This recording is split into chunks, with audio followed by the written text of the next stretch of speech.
the gingerbread man that's gonna bite me on it, you know, just bite me. But yeah, no, they totally everything bear behind. I was like, oh, I see how it is. Been busy?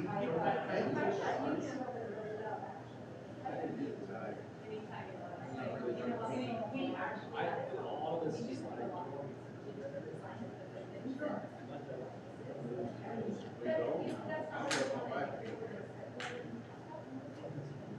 Back row.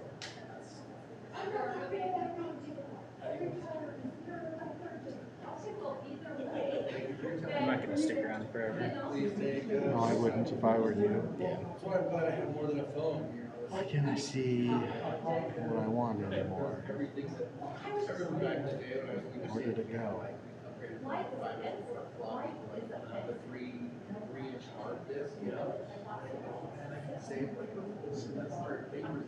It's a real bummer. Right. So my phone holds like my entire admin degree. So do you run everything through OBS? Try to. And now I'm striking out with the screen because I like OBS. OBS automatically, where it makes it easy to broadcast to YouTube, and YouTube to broadcast to Facebook Live is a little more hoops to jump through. Yeah. I'm not in favor of that. I want to learn how to do both at one time. Broadcast to YouTube makes it so people can see it on almost any device, right? Everybody has YouTube, right? Yeah. So that's good. I'm trying to get it so I can broadcast a screen rather than the camera focused on this screen. So, and then I can show the presenter, and I can maybe even do a picture-in-picture with OBS to do both. So, have you ever looked at Elgato systems? I've done something with Elgato, but mostly as capturing video and live TV, but never to broadcast. The reason, so Elgato is like for streaming and everything else. Yeah. But they have these stream decks, and so it's like a little console. And I think there's other stuff. I've helped my cousin a little bit with it, but you can program buttons for different situations. So it's easy to do the picture-in-picture and whatever it may be. Right. And they have their own program. I think it costs money, but I forgot what the program's called, but I think it gives you a little bit more bells and whistles to do that stuff easily.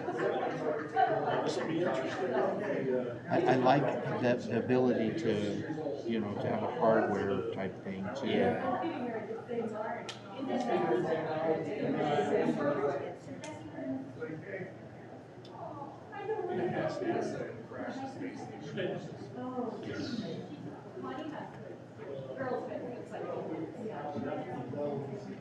I was going to try to get Dave's presentation, but I'm going to strike out again because a second ago it let me do Chrome, but then I extended Chrome to a different browser or a different desktop, and it won't do the Chrome anymore, which is kind of a bummer. It's not, Now let me see if it will do it.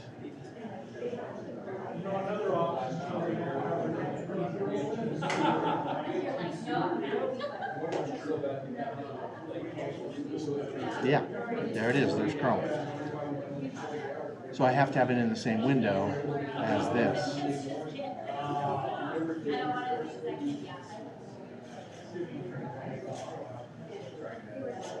Okay, I need Heidi Joe. And Mr. Dave Cox, yesterday you shared your presentation with Heidi Joe so she could project it. I would like to put it on the video. Do you think you could share it with me? Yeah.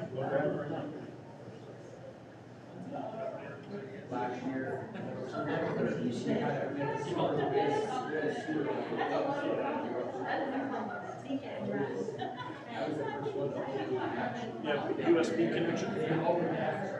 I have a USB-C. Okay, I've got an adapter there. I should have one too, but if you know right where yours is, Yeah, that's right. if, Got it right there. if it doesn't fit, I've got another dongle. So there's two PowerPoints on here. One that's a board presentation and one that is a community presentation. The community is what I want. Okay.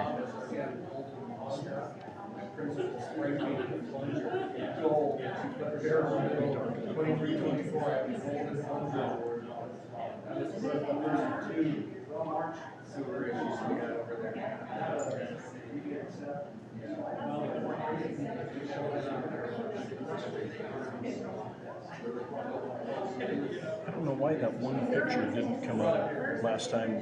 Yeah. and I How did don't you know. have to change something, or did it just pop up at some point? I don't know what she did to change it. Got it. Okay, I'll have to ask her. But this time I want to be more. I want to have a little clearer image than the camera trying to focus on the screen. So you're going to put it on the video. I hope, and if I can't, then Absolutely.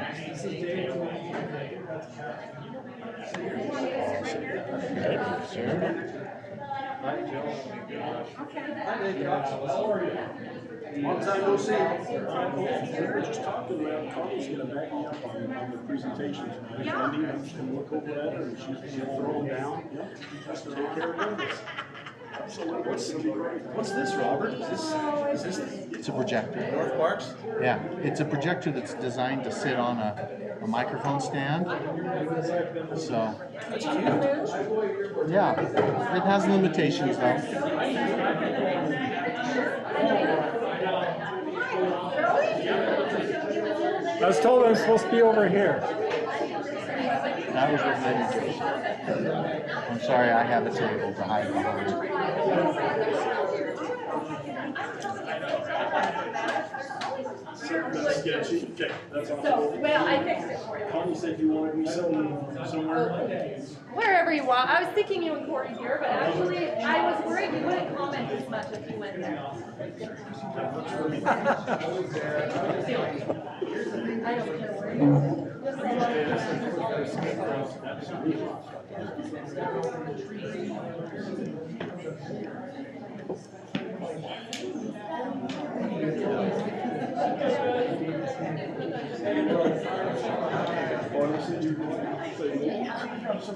the lighting, I just can't decide with the lighting. And where did my Dave was screen opening up go? lights.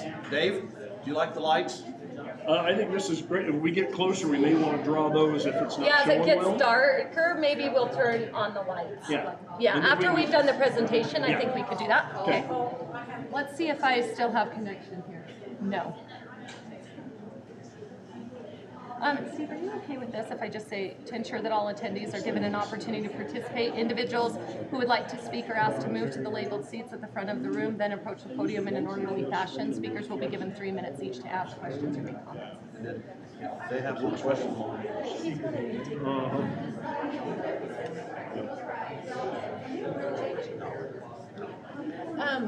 This projector, I think keeps turning on. Heidi Joe, Yeah? Keith said he shared your presentation that you're going to be giving, but I don't find it in my Canva account. He shared it with you? He said he did. Let me see if you're on the list. It's just not showing up in my cam? You're there, Robert. It shows you there. Yeah, I'm not a Canva Are expert. you should have gotten an email. Oh, I did okay, not. actually go to Box Elder School District right there. Yeah, you're in the right place. And then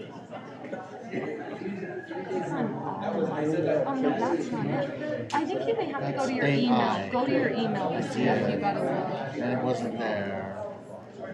I'm going to try to share it if I can. Don't you love those? Where is Tanner? Hey, there is Hunter Orange. I think he left. Okay. Oh, I can't get the projector to work.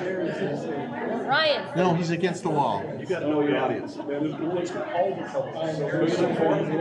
I can't figure out why this is not working.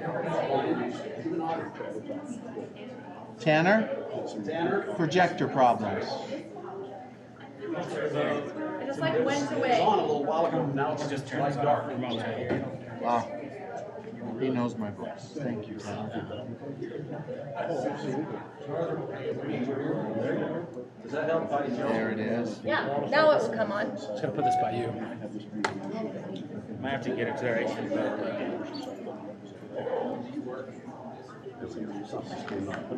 Is your MacBook on? Yes, you can. Okay, thank you so much everyone for coming. We're going to get started and we'll assume that some people will come in as they did last night, and that's okay too. We'll start out by introducing those individuals that are here. Down here we have Corey Thompson. He's our facilities director in the school district office. And this is Dave Cox, and he is the architect that will be covering the 2 middle school buildings. And we have Robert Gordon, tech, so that we can put this on YouTube for people to watch later. Here we have Superintendent Carlson, Connie Archibald, board member, board vice president, Catherine Allen, director of special education, and Wade Hyde coming in from the back, board president. And I'm Heidi Jo West, the assistant superintendent of elementary schools, and since we're hosting this in an elementary school tonight, I'll kind of be running things a little bit, but everyone will be helping contribute to the answers. So the first thing we wanted to do is just start off by kind of establishing how much the people in the room know about the bond proposal. So there are brochures at the back of the room that you're welcome to take. We will be mailing those out to all addresses in the county. So we'll raise a hand. How many of you have had a chance to read the brochure prior to coming tonight? Oh, look at our prepared people. Okay. We have some videos on our website. We're wondering how many people have watched one or more of those videos? Love it. Great.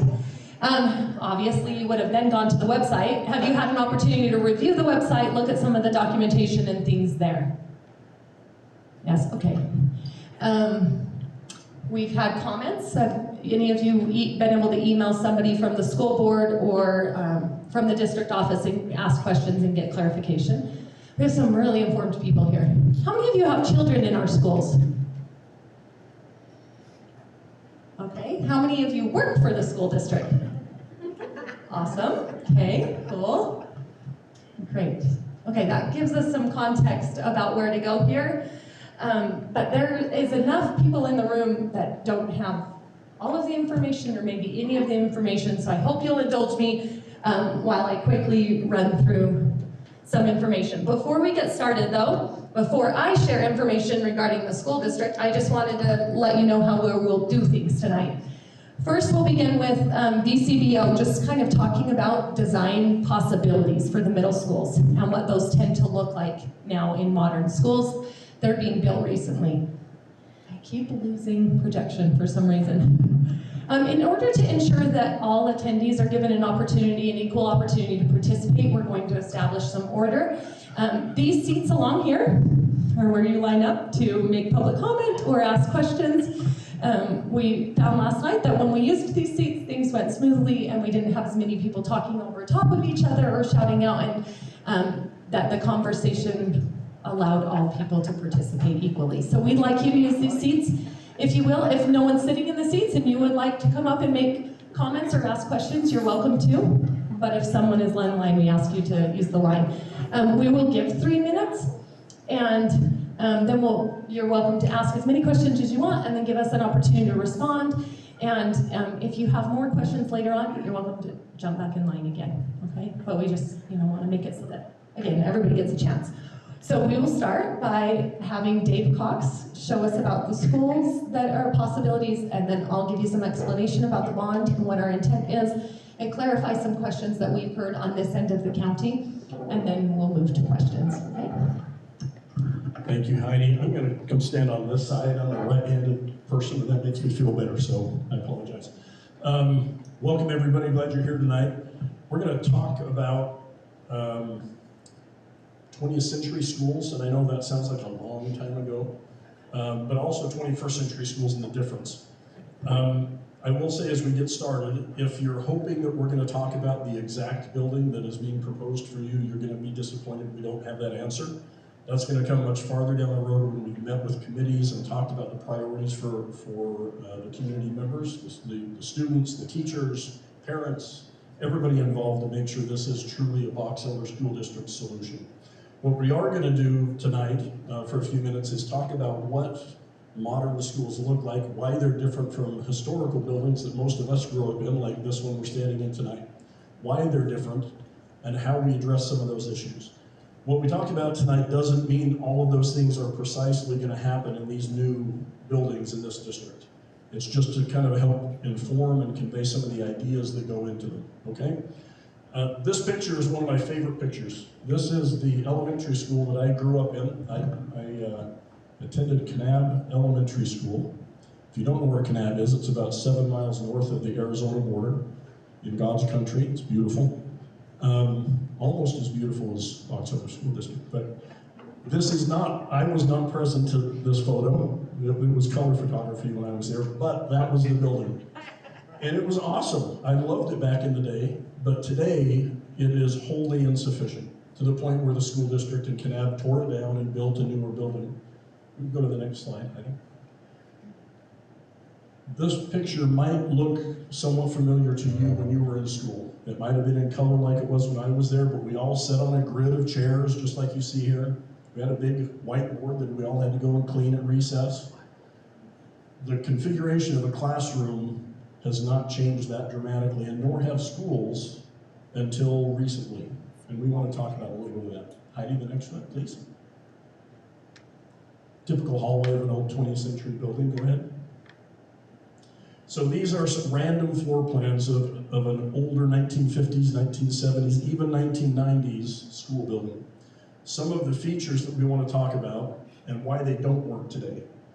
If you imagine in this design, you've got the administration area here.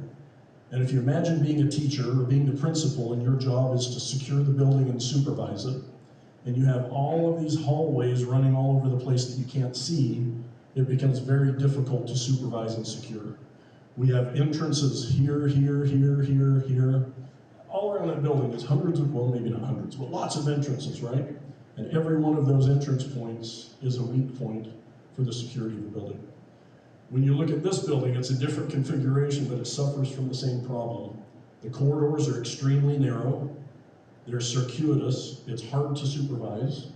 We call these cells and bells. Double-loaded corridor, classroom after classroom, narrow hallways, just not very enjoyable to be in an instructional environment.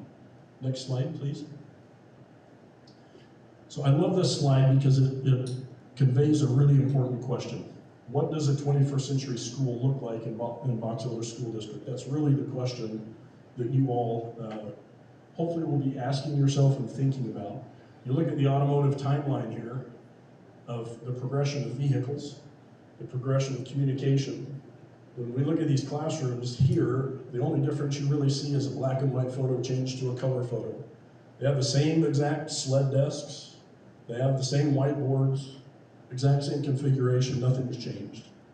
But our world has changed dramatically. The needs of employers and the skill set that they look for new employees to have is dramatically different than it was when I was a kid. Next slide, please.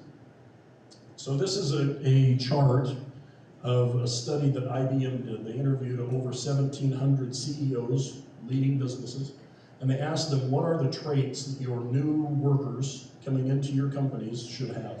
In order of priority, what are the things that they really need to be successful? Number one was collaborative. They know how to work together as a group. Number two, they need to be communicative. They need to know how to converse with each other, have dialogue, strategize together, and work together. Number three, they need to be creative in their thinking process. And number four, they need to be flexible or adaptable, the ability to deal with change. And if you look at the percentages that were there, the number four in that list was 62% of business leaders listed that adaptability or flexibility as one of those key metrics, and all of the other ones before that were even higher at 70, 80, and 90% roughly. If we go to the next slide, Judy, or Heidi, sorry. So this talks about an instructional model. The upper half in the teal color reflects a low collaborative environment, and the lower portion reflects higher collaborative environments. And the difference between them, this is the average retention rates for students. So when you look at a passive teaching model where the teacher is lecturing to the students, on average that retention rate measures about 5%. When we look at reading, average is about 10% retention. Audiovisual and demonstration, 20 to 30% range. When we get into the participatory teaching methods where we learn to collaborate, communicate, and be creative in our thinking process and be adaptable, you notice these retention rates run with that. Discussion groups, in terms of learning, 50% practice by doing, those hands-on experiences, is in that 75% range of retention. And then teaching others how to do things is a nearly 90% retention rate. Now, I don't know about you, but when I was in school as a kid, this was the model that I was exposed to. There was a little bit of this, but it wasn't the focus. And today, this approach to instruction is extremely common, and for the teachers in the room, I think you would agree with that the students work well together, they thrive on that, and the opportunity to create and adapt to those questions that are being presented in class are fabulous ways to teach these kids. Now, the building needs to support that. We can't take sled desks and put kids together and have them collaborate as effectively as we can in other configurations. So these are more modern school designs. The two things I want you to notice, one is that they're all different, but they do have very similar features. I want you to notice the very pronounced circulation spine through these. All of them are very similar in that respect. How compartmentalized the areas are. These are what we call classroom suites or houses. And the idea is that you take 1,000 student body school and you condense it down into 4 levels of smaller condensed classroom suites, and now those kids are in a 200 student school, if you will. And so it allows us to focus those kids by grade level, by interest, by department, depending on what the district wants to focus on. The importance about this prominent axis is supervision. If you imagine an administrator, let's say in this design, at the office area right there, being able to stand at that point, they're able to see the entire hallway from one position. 2 floors, 1 hallway, easy to supervise and manage from a single point. That's critical in today's world where we look at security in a different way than we did in the 50s, the 70s, and even the 90s. Next slide. So this is an image of a security analysis that we typically do. VCBO has a consulting firm out of Alabama called the Shooting Institute, or TSI. It's made up of Navy SEALs, Delta operators, Homeland Security officials, other individuals that come and analyze the designs and help guide the implementation of security principles at a passive level. So kids come into a school seeing it as a school, but we can take precautions in areas that don't really stand out but that provide a significant security improvement.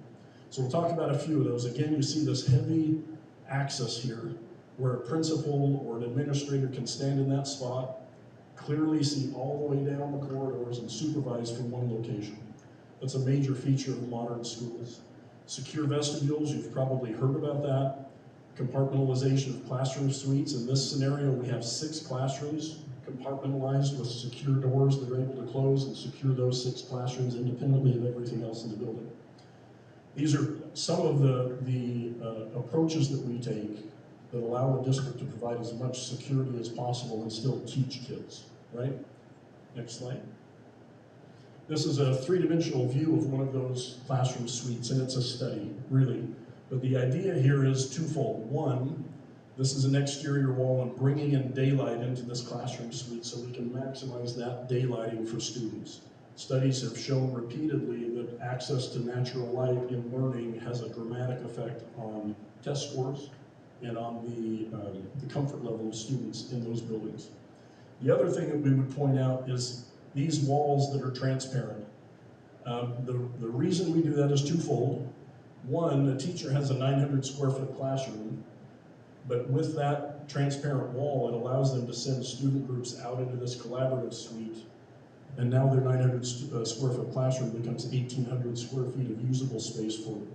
It allows them to collaborate between classrooms with their students and bring those students together in collaborative, creative ways. There are security measures that we take to make that transparent wall still a safe barrier that we can go into later. Next slide. This is a view of some of those types of spaces. You can see a class being held here, but through that wall you can see students beyond that in group settings working. You can see this image is out in that collaborative space where those kids are working together, and the teacher has the ability to visually supervise, but acoustically there's separation so they can focus on the task at hand for that small group. Next. Perfect. One other feature that we look at today that back in the 70s and the 80s wasn't really understood the same way is our approach to energy efficiency and durability. So today in Utah, if you take an Energy Star rated building, it typically operates for about $1 a square foot per year. So if we have a 100,000 square foot building, in this case based on the numbers, 85,000 square foot building, operating at $1 a square foot, that's $85,000 a year that the district pays to operate that building. If we design that building a little bit more efficiently, add a little insulation to the walls, to the roof, we've been able to get that into the 75 cents a square foot. So for that same building, we're now talking $63,750 a year to operate that. Turn the lights on, run the air conditioning. This lowest one here that we're talking about is comparable to Golden Spike Elementary School that the district built down in Brigham City. This type of a building operates at about 37 cents a square foot. So that would equate to about $31,450 per year. So these are measures that we take that means the district is able to preserve the money that comes to them each year and use it for other things than turning lights on, running fans, those types of things. So that energy efficiency is key. And by the way, all of those numbers don't reflect the use of photovoltaics or solar panels that you've probably heard of. When we run those, that number goes down to about 14 cents a square foot. Point is, you don't have to go to that point to have a significant savings. Go ahead. So this is a picture of what that means in the building. This is a picture of a common gymnasium you've probably seen all over the place. No windows, artificial lights, kind of cave-like, a little bit dark and dreary. Now, if a teacher brought 5 kids into that room, they would turn on all of the lights in that entire gymnasium for those 4 kids in that space. This more modern gymnasium, I want you to notice, these are artificial lights that are not on. We had a light reading meter on that floor and it measured 57 foot candles, which is higher than were required by code in a classroom. So all day that the sun is burning, and this, by the way, was an overcast day, you might not believe that, but I promise it was. That's the amount of light that you have in that gymnasium without a single light burning. Those are those passive measures that we can take to save those critical dollars for a district to use elsewhere in the district. Next image. So let's end where we started, if we can. So what does that 21st century school look like in Box Elder School District? What is it going to be? I'm going to show you pictures here of how different districts answered that question. You're probably going to see a building that you say, please don't put that in my district. That's okay. These work for different districts, and we'll come up with something that will work for you. Okay? Go ahead, Joe. All right. So here's a couple, that's okay.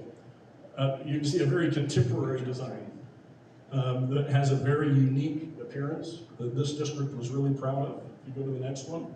This one is a little bit more of a mountain theme, a little bit more classical. Red brick, wood, those types of things. Next. And again, much more of a contemporary look. This was an Idaho project that we did. Go ahead. And then a little bit more of a traditional, formal looking building with a formal entrance and formal materials. Go ahead. And a very interesting one. If you like blue and gold, that's your school. If you don't, I completely understand. Go ahead.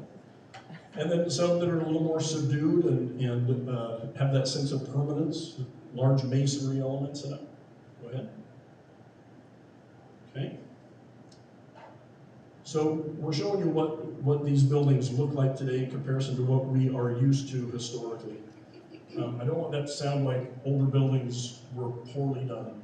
They were done as well as they could at the time that they were built, but today we understand a lot of things a lot differently. And we want to capture that knowledge and that experience and apply them to this new building so it can serve the district for decades to come.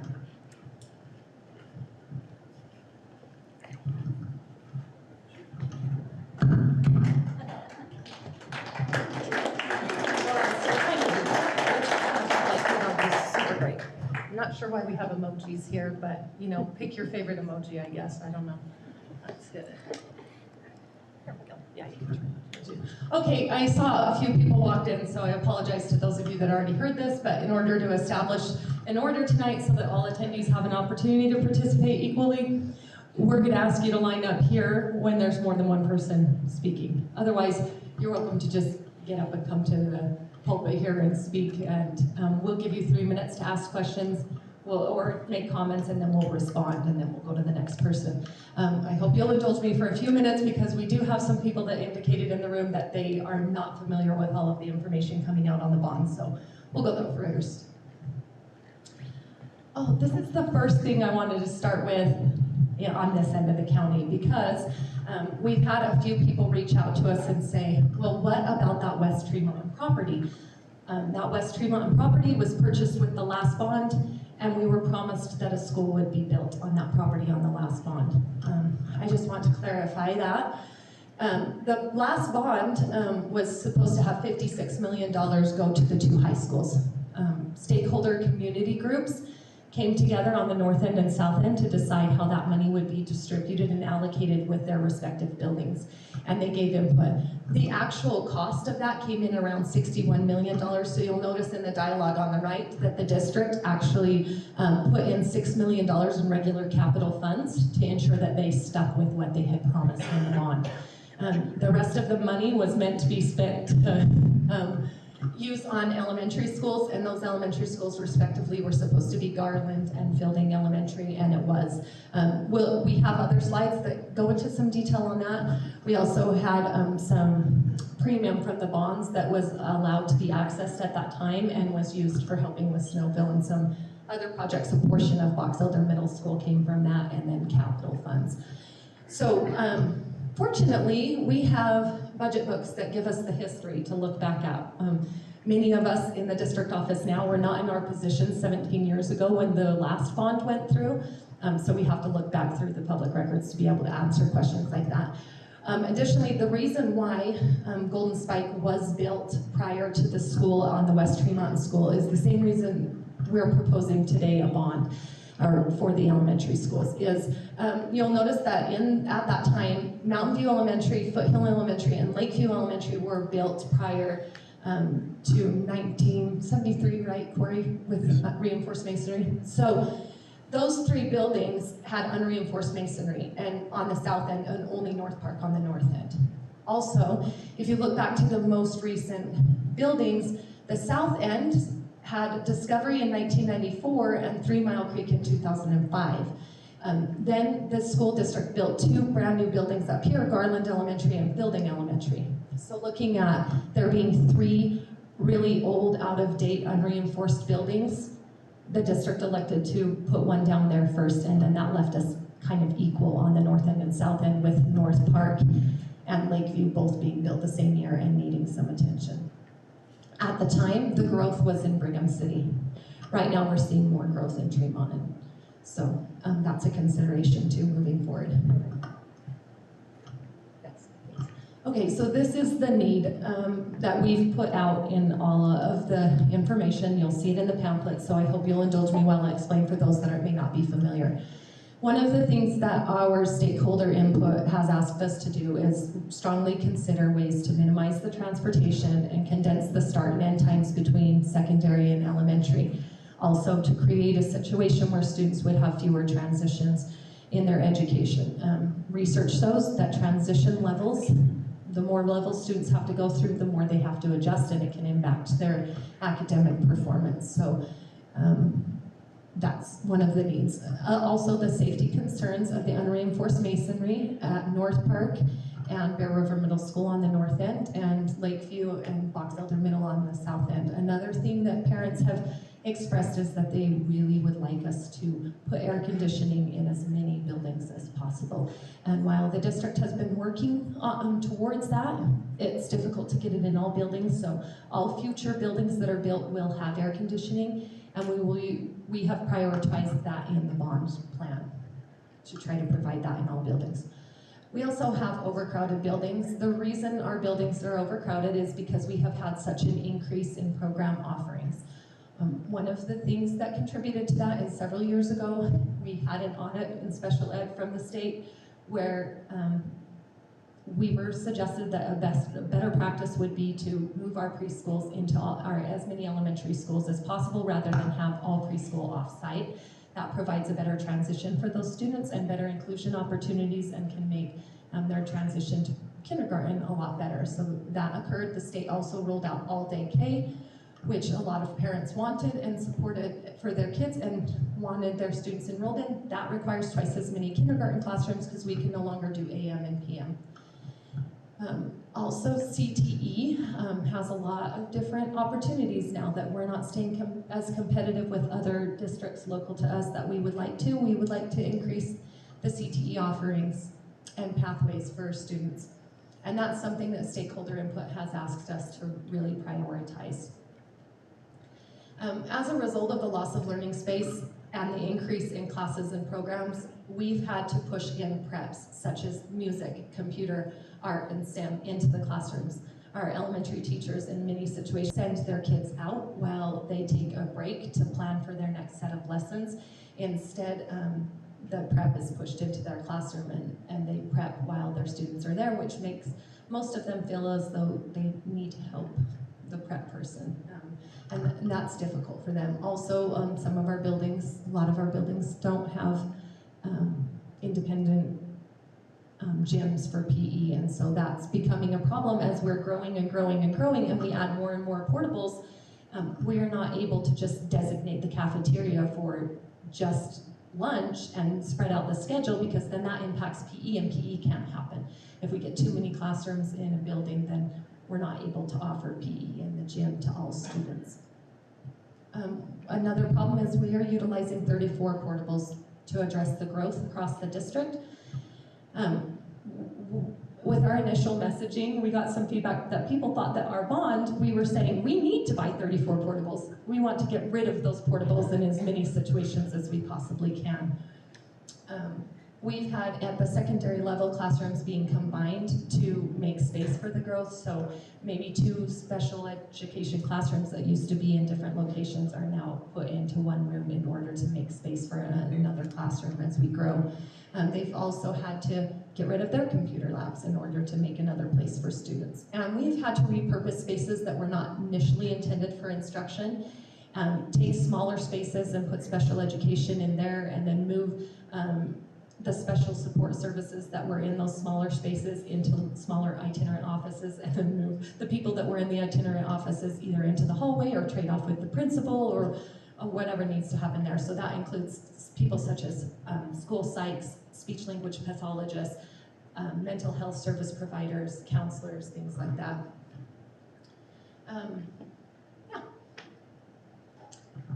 So our solution and proposal today is that we reconfigure to the K-5, 6, 8, and 9, 12 grades. We, in putting out a survey to potential voters in the district and including focus groups who gave input and feedback on possibilities for proposing a bond, 81% of those participants supported reconfiguring the grades K-5, 6, 8, 9, 12 for these reasons. It's fewer drop-off locations for both parents and the buses, which means we could reduce the change time between secondary start and elementary start. Also, it follows the Utah core grade bands. Utah core grade bands go from K2, 3, 5, 6, 8, and 9, 12, and what that means is that there is cohesion between the standards. So 3rd, 4th, and 5th grade standards for math are pretty similar. They build and progress upon each other. If we were to move 4th and 5th grade away from 3rd grade, that would make it really difficult for the 3rd grade teachers to work collaboratively with 4th and 5th grade teachers to ensure a smooth transition to those next standards. By putting 6th grade with 7th and 8th, we allow those teachers more opportunities to naturally engage in vertical alignment with teachers of upper grades. For 9th through 12th grade, it's beneficial because for parents, many parents have expressed the interest in having their 9th grade students who participate in athletics at the high school level be on site. In addition to that, all of the courses required for graduation are held at the high school level, so if students that are in 10th grade need remediation, they now have access to 9th grade classes as needed. Also, we want to remove as many learning spaces that are being used by portables as possible and move those back into the building. Come on up, Danielle, and have a seat up front. Dave, we would like you to come sit up front with us too. That would be really helpful when we pass the mic around. So what we need to do when we go to bond is we have to say, we got some bids from architects and some guidelines on the pricing that things would cost, and looked at all of the different possibilities, like, you know, adding on to every elementary school, or just building 2 complete new elementary schools and rebuilding the middle schools. And we got bids from, or ideas about what that would cost from contractors and architects that helped us try to form the most cost-effective plan that we could provide for our voters. Elementary schools, new buildings of elementary schools cost around $50 million. They are, from what one of the contractors told us, the most expensive to build per square foot. And so we would need, in order to alleviate the problem for elementary schools, we would need to replace both North Park Elementary and Lakeview Elementary at minimum, and many of our elementary schools would then need additions. Because that wouldn't take the pressure off of the other schools. And so those additions for several schools could cost us between $3 and $10 million based on whatever was done to those buildings. So about 6 classrooms is around $3 million. You have to address the infrastructure, which means they're probably going to need a gym so that the cafeteria can be used solely for lunches, and the PE can be held in a separate location. You also have to consider whether or not the playground, having that space taken up, is going to help and support that. And then also you have to look at more bathrooms and whether or not the hallways can accommodate that many students. So doing that would be incredibly expensive.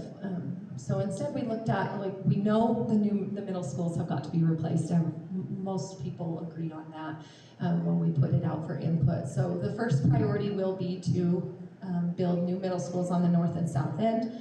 It's proposed that we purchase land for those if we are able to. One reason for that on the north end is looking to future growth for Bear River High School. We consider that building to be fairly landlocked right now. There's not good opportunities to expand the athletic programs or to even expand the classrooms unless we have more land. So moving the middle school off-site allows us to do that. It also creates a separation between the 6th, 7th, and 8th grade students and the access that the 9th through 12th grade students have to those students. Aside from some other problems that the middle school principals think it eliminates too. So, then the second priority would be the additions that need to be made at the high schools in order to support 9th grade being there. That includes adding instructional spaces and bringing our CTE programs more current, increasing the special education classrooms and programs at both schools so that we can offer life skill opportunities, so that we can teach those students to be independent, like, in their future life. The third priority then is, as we mentioned, by moving into Lakeview Elementary, or moving Lakeview and North Park into the 2 intermediate schools, that allows us to take some of the overcrowding pressure off of other areas if necessary. And there's a variety of ways that we could do that. It is 3 to 5 years down the road. So at that time, we will look at what the enrollment numbers and the needs are and determine it based off of the needs at the time with stakeholder input. But we have a variety of options that can happen there. We're happy to get into that. But the fourth priority after that, those things being done with available funds, would then be to look at which schools do not have air conditioning and make that available. And then we would look at Century, building, and Discovery, and see if additions needed to be put there. You go to the next slide.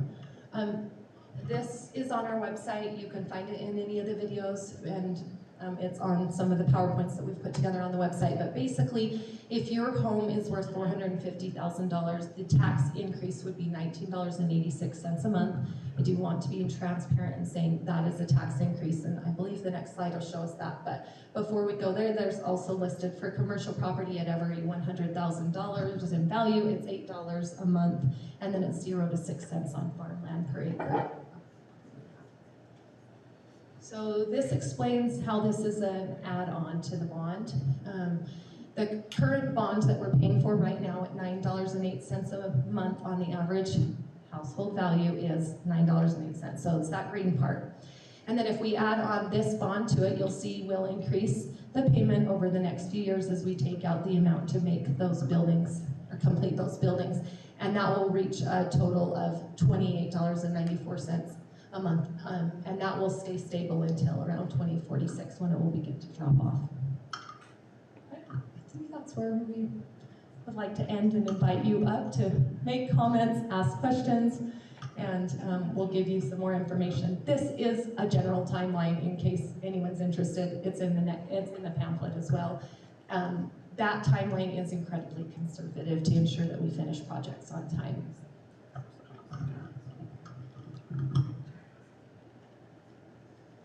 Do you want to read? Establish the order. Yes. Yeah, I'll say it. That guy right there wants me to tell you one more time how we're going to do this. So if no one is lined up, you are welcome to just approach the podium, speak into the mic, ask your questions, and make comments. If you pause, we'll respond to you. If you want to ask all the questions that you have, and then hopefully we'll remember them all at the end of 3 minutes, you can do that too. We'll let you know when 3 minutes is up. We'll make our best effort to respond to all of the questions posed. If there's someone at the podium, please line up here just so that we can keep it order, and we'll do our best to get through all your questions.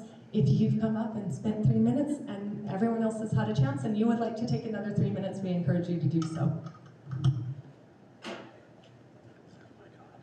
Yeah, it should be. Sorry, could you clarify what was meant by the priorities 1 through 5? Is that like we're taking care of that chronologically, or how do you address the different priorities? Well, yes, in that order, that's how we determined that we needed to do. We need to have the middle schools first of all, and then as we are finishing the middle schools, then we want to try to time it up so that we can get our high schools so that the timing would be such. And then of course, we have to make sure that the elementaries. Now the elementaries, according to VCBO and our, when we talk about the elementaries, we're talking about Harris, we're talking about Young, and much of that could be done in a couple of summers while the kids are at home. And so that's not, timeline, not that big of a deal. So the biggest thing is getting those middle schools, you know, as soon as we possibly can. And there's gonna be, there's a lot of decisions to be made. VCBO has built middle schools, as you saw, all the way up and down the state, Idaho, Wyoming. They have some prototypes, and if we chose to go with a prototype, then it would be a little bit less time consuming. It also determines, there's a lot to be determined by the site. And I was unaware of this, I've been an educator for a long time, but you talk about the site, you can stand on a piece of ground and think it's level, but you know, 100 yards down there, it might be 5, 6, 8 feet lower or higher, and there's a lot of dirt work. And so there's actually a lot of discussion, a lot of work about the site, even though you think it's flat. And so that's what's going to determine. The big thing is pass the bond and then get the project designed and then get shovels in the ground as soon as possible. Now, we have not purchased those tracts of land yet, and that's, you know, we just didn't want to get ahead of ourselves and have people say, we already know what you're going to do. And it is possible, there's always plan B in all situations to go at the current site here in town, but we feel like if you brought the 6th grade in, and you had 6th, 7th, and 8th there, then you've got 9, 10, 11, and 12 just across the street, and you folks that already live here and drive through that in the morning, in the afternoon, it's just crazy. And the same thing over in Box Elder. Box Elder Middle School is right in the middle of the neighborhood, and to bring another 400 or 500 kids into there with all those cars and on a 10-acre lot, it just does not make sense if we can find other properties. And so that's, did I answer that? So really get the middle schools going, get our high schools ready to go to take those 9th graders, slide in there, then make sure, and we've been told that transforming our intermediate schools into the elementaries are not that big a deal. Mrs. West, Toddy Jo West, did not mention that I don't think you did tonight, but she took a group of principals, teachers, and a variety of people over, I think, to Young Intermediate. And they walked through it, and Young, if you don't know this, Young and Harris are built on the same plan. Those elementary principals and teachers walked through that and said, their eyes just lit up. because it would be a tremendous improvement over what they have now. Next question.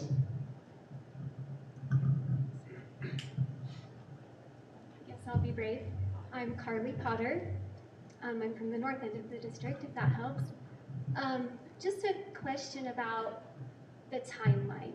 Most of the elementary schools already seem to be at capacity or overflowing capacity.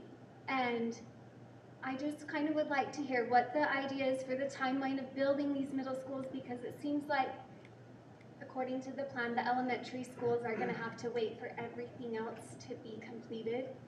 And so with them already being at capacity, how are you going to handle that until they can get these new buildings? That's a good question. One of the things that's really interesting, and you're going to find it hard that I'm going to stand in front of you and say what I'm going to say to you right now, but for the last 3 years, our district has lost student population.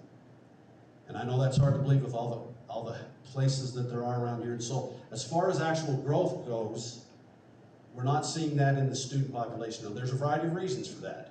One of them is our homeschool numbers have increased. I've been here 8 years. They've increased from 200 to 600 in that 8 years.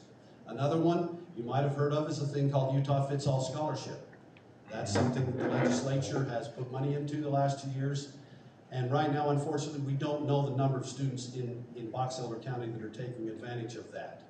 There's, there's online schools that are becoming more popular. There's all those types of things. And so, in 2017, there was a demographics report done by the Kem C. Gardner Institute out at the University of Utah.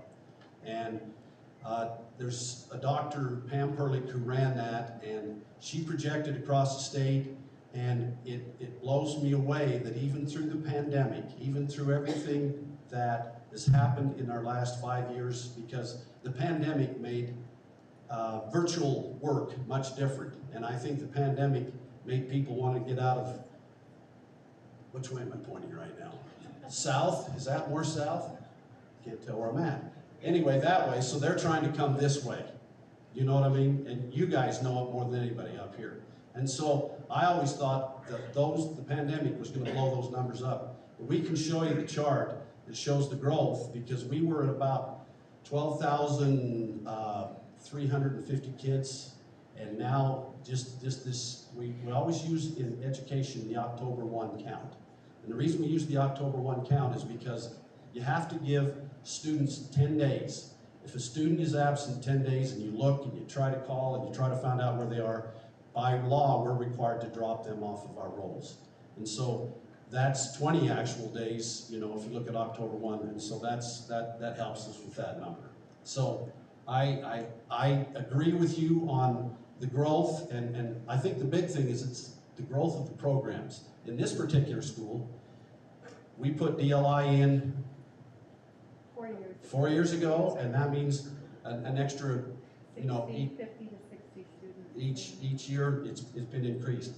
The full-day kindergarten increased it, and so there's those types of things. And I don't know how to approach your question other than to say we're going to be going as fast as we can, and hopefully within that 3 years we can make it happen. So they're just gonna wait?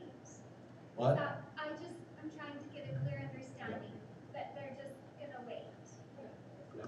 Yeah, if you notice on the timeline, let's say we did elementary schools instead of middle schools, the timeline to be able to move into a new building would be 3 to 4 years from when the bond passes. So our plan currently is get the middle schools built, and middle school students and elementary students will both move at the same time. If we build the middle school for Bear River offsite, we'll be able to keep the 9th grade students there while we then move to the high school to complete that construction project. But if we build them elementaries instead of the middle school, it would still take 3 to 4 years. That depends on how much input the stakeholder group wants to give and how much they want to refine the plans. But the soonest we can get students into new buildings from when the bond passes is early, stretch would be 3 years, up to 4. We've made this timeline very conservative. We always, we want to under-promise and over-deliver instead of over-promise and under-deliver. So that's really what we've done. It's a really good question. I appreciate you asking it. Sorry, no one's giving up. Keep coming, nobody's here. Awesome. Okay, so to go along with that, you've answered the timeline, the 3 to 4 years. I've noticed as I go into some of these buildings, it seems like students and teachers are definitely accounted for, but maybe aides are not. I used to work at Fielding, and I've watched the reading aides and the math aides and everyone be pushed out into the hall, and now they're not even in the hall, they're, as you said, in the classroom. So why aren't we counting these people as bodies in a school? Or are we? That's a really good question. I'm going to actually speak to that and ELL and special ed all at the same time. When we have an increase in the instructional program or an increase in enrollment, and that fluctuates and we have to add a classroom, we have to prioritize the 25 bodies and the teacher over the aides. And even in some situations, it's not ideal, but we have to kind of say, well, is there a small space here that resource or functional skills or ED could occupy with, 10 or 14 students versus a full-size classroom that needs 25 or 30? And special ed is very generous in working with those situations. And sometimes we have to look at that specialized class and say, there's no longer room at North Park. Do we need to move that classroom over to Garland? And that does happen. We have to shift those types of things around the district in order to prioritize and make room for the 25 general ed students first. As an example, here at North Park, and Catherine may want to correct me if I'm wrong or stand up here at any point, we moved the behavior unit over to Garland last year. This year, to make room for the students at North Park, we moved preschool over to McKinley, and we moved functional skills to Garland. And that's kind of how we end up having to shift. So we begin with the 25 student class and prioritize them into a full-size classroom first. The hallways and the cubbies and the common spaces are designed intentionally to provide small group instruction, such as you see in the common areas like the Kivas and things like that at Fielding, Garland, and 3 Mile. And then here they have the quads where they have the space. So that is designed and intended to go for reading groups and small group instruction and those types of things. But sometimes we do end up not being able to provide private speech classrooms that are small for students that need speech instruction, and sometimes those things have to happen in the hallway because the full class takes the priority there. And so in those cases, we try to find not closets, but small offices to make the speech groups happen before the reading groups, because all students receive reading intervention instruction or math intervention instruction at their level, so there's not as much of a protection for privacy and confidentiality there. So that does happen. You are welcome to come up again after her. Or is that a clarifying question? Well, kind of. Go ahead. Just to clarify, I understand all those things, and I agree with the prioritizing and everything, but I'm just wondering, are these programs and are these bodies, these aides coming into the schools, are they being counted as capacity? Does that make sense? I get what you're saying, because yeah. it's a body taking up space, but it doesn't seem like we're considering that as capacity. By the rules that we're given with the state, we don't, right, Corey? Would you like to add to that? What we do is we have. You do for occupancy. Yeah, and Golden's Mike is got those. Let me have him answer that rather than me adding on what I'm thinking, because his might hit what you're looking for specifically. Yeah, so we have occupancy determined by the architect and state fire marshal. That's probably different than what you're talking about. You're saying we have this amount of square footage in this building, and we are packing in more people than we did 20 years ago because maybe there are more services. Is that kind of where... Well, it seems like we're packing in more people than we even did 5 years ago, and I see that teachers are being counted as capacity, students are being counted as capacity, but then it seems like we have all these aides coming in for these programs, but for some reason they're not counted as needing space in the building. And I'm not understanding why a person that takes up space isn't being counted as taking up space. Does that make sense? Well, I think they are being counted. We have a sheet, and if Mrs. West can find it, our buildings are, over this building, for instance, I don't know right off my 110% Don't know what happened to the screen. capacity, and so you're correct. We are, 114. yeah, it's full. That's why we have all these out here, Right. and our only solution is to try to do what we're doing, is to just, you know, to get bigger spaces. I add very on to much that? understand. I Yeah. want to say you're doing the best that you can with the things that Yeah. you've been given, and I And understand. I hope this. I guess my hope is, like, as we build these new schools, we are making space for these programs. One of the things we are trying to do more commonly now is look at that, and so you'll see, although like the state formula, it's at 114% here, we're calculating it at 148% by considering those things. And a portion of that actually goes to a slide here that, look, you just, give me 1 second here.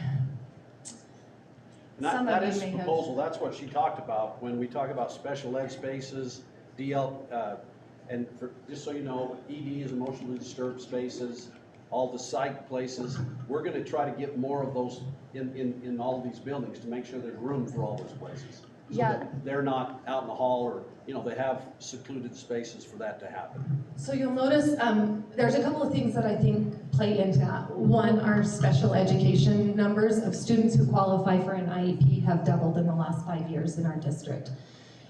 In addition to that, other students who are general education students who are struggling has increased significantly. You know, partially as a result of the pandemic and partially just as a result of different societal factors. Because of that, principals are using more and more of their trust funds and TSSA funds to hire more of those paraprofessionals to address the need. And the state is allocating more and more funds towards the schools to use for TSSA and trust lands at their discretion with the school community councils.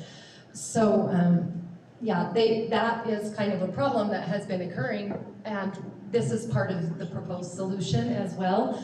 We kind of included in this special education support, we included occupational counselors, English language learners, although they don't really fall under special education because it's special instruction.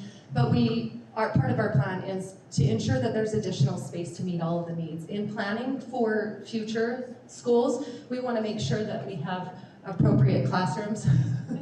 And what that means is we need full-size classrooms for preschool resource behavior and functional skills units. In addition, we need to make sure there's those smaller instructional rooms for speech language pathologists, occupational therapists, English language learners, and counselors. Right now, we kind of have speech language pathologists that are, like you said, crammed into these little offices trying to hold their groups. We're also going to make sure that there's enough itinerant offices for school psychologists, and then the mental health providers that come to us are outsourced services that come in and use our buildings to work with students. We're going to design the restrooms to make sure that they have the lifts and the changing stations that are necessary in order to meet specific students' toileting needs, as well as right now, in some cases, the adult ed students or the students that are in the high schools that need to get instruction for independent life skills, future life, so that they can have a job and they can also live on their own and take care of themselves.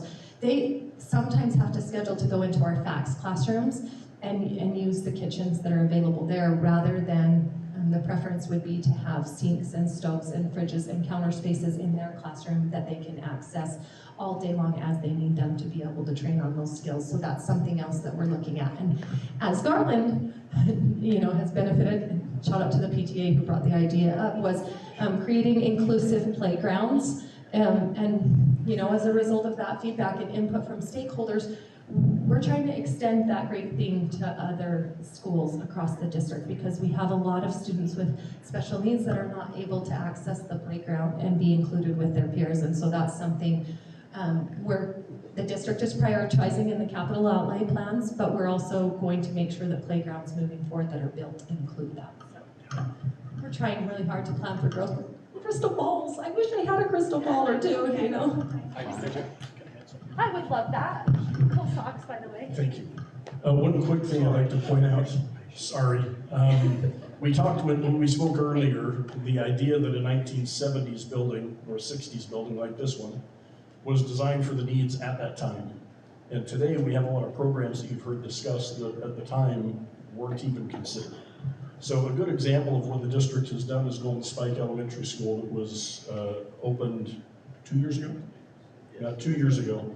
In Golden Spike, there are, I'm counting off of memory, 7 dedicated conference or small group spaces distributed throughout the entire building where paraprofessionals, aides can gather in a dedicated space to work with students. There's an office space specifically for those aides, itinerants, instructional coaches.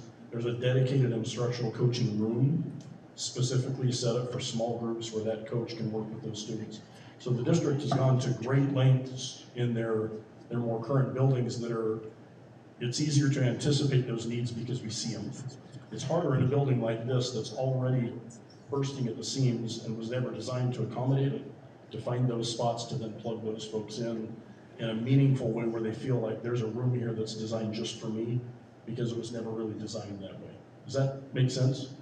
That's something also, Dave, that's something That that's stood out to me when you showed this picture is just how the future designs are designed to include that. Anyway, so I thought I'd go back to that, but we'll go to you next. Thank you. So my question, well, just a little bit of background. I worked for the school district for close to 20 years.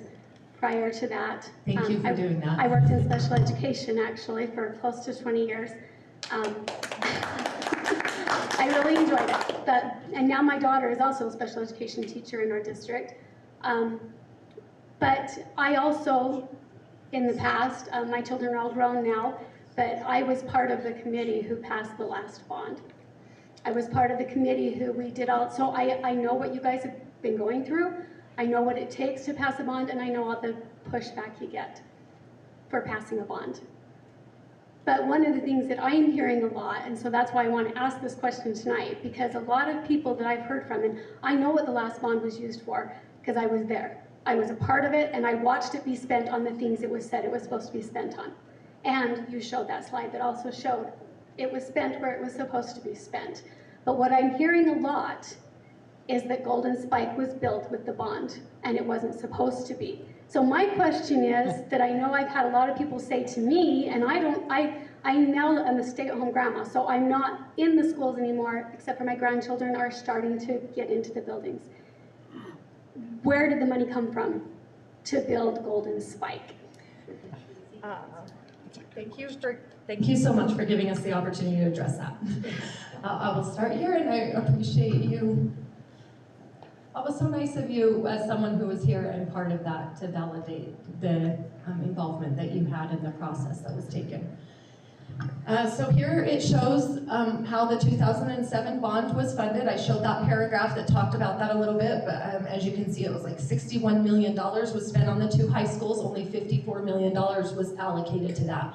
So the capital reserve, which is part of the ongoing yearly budget, was used to offset the rest of that cost. Then Garland and Fielding Elementary were paid for with the bond, but as you can see, a portion of Fielding Elementary actually came from a QSC bond. That was a bond, I believe it was in, anyway, around that 2008 period, that with the decline of employment, Obama's administration put that out at a 0% interest rate for school districts to jump on board and be able to build buildings with, and so we did that.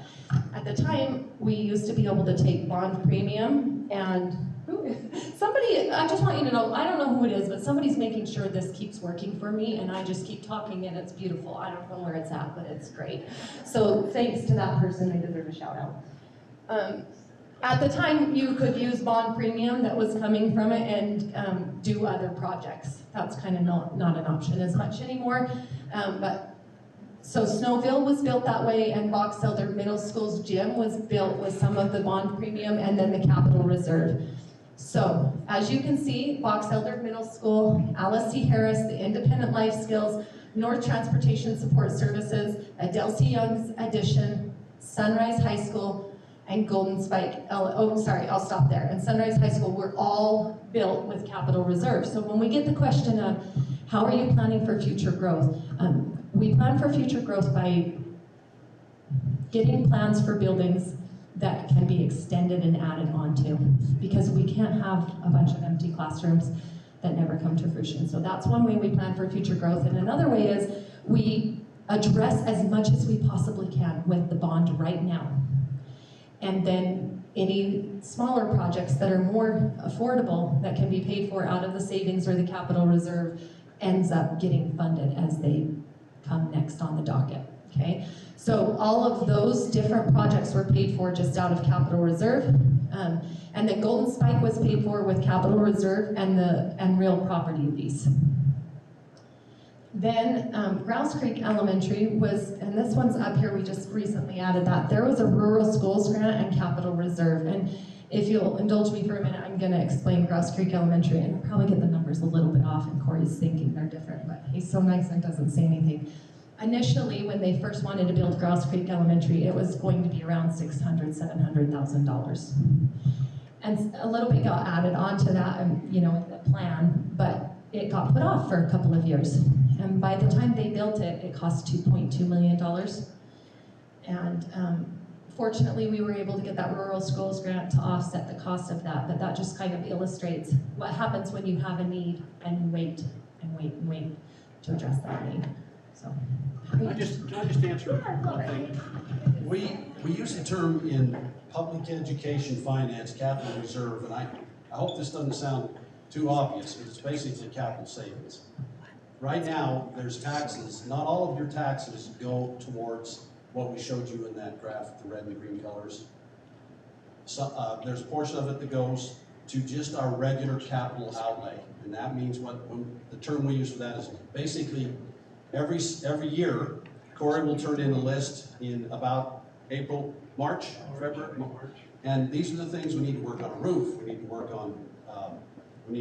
on parking lots, we need to add more portables. I know that's dirty words, but every year it's about $2.5 to $3.5 million that Corey and his team will bring to the board to get approved to do projects to keep things up to, up to a decent level.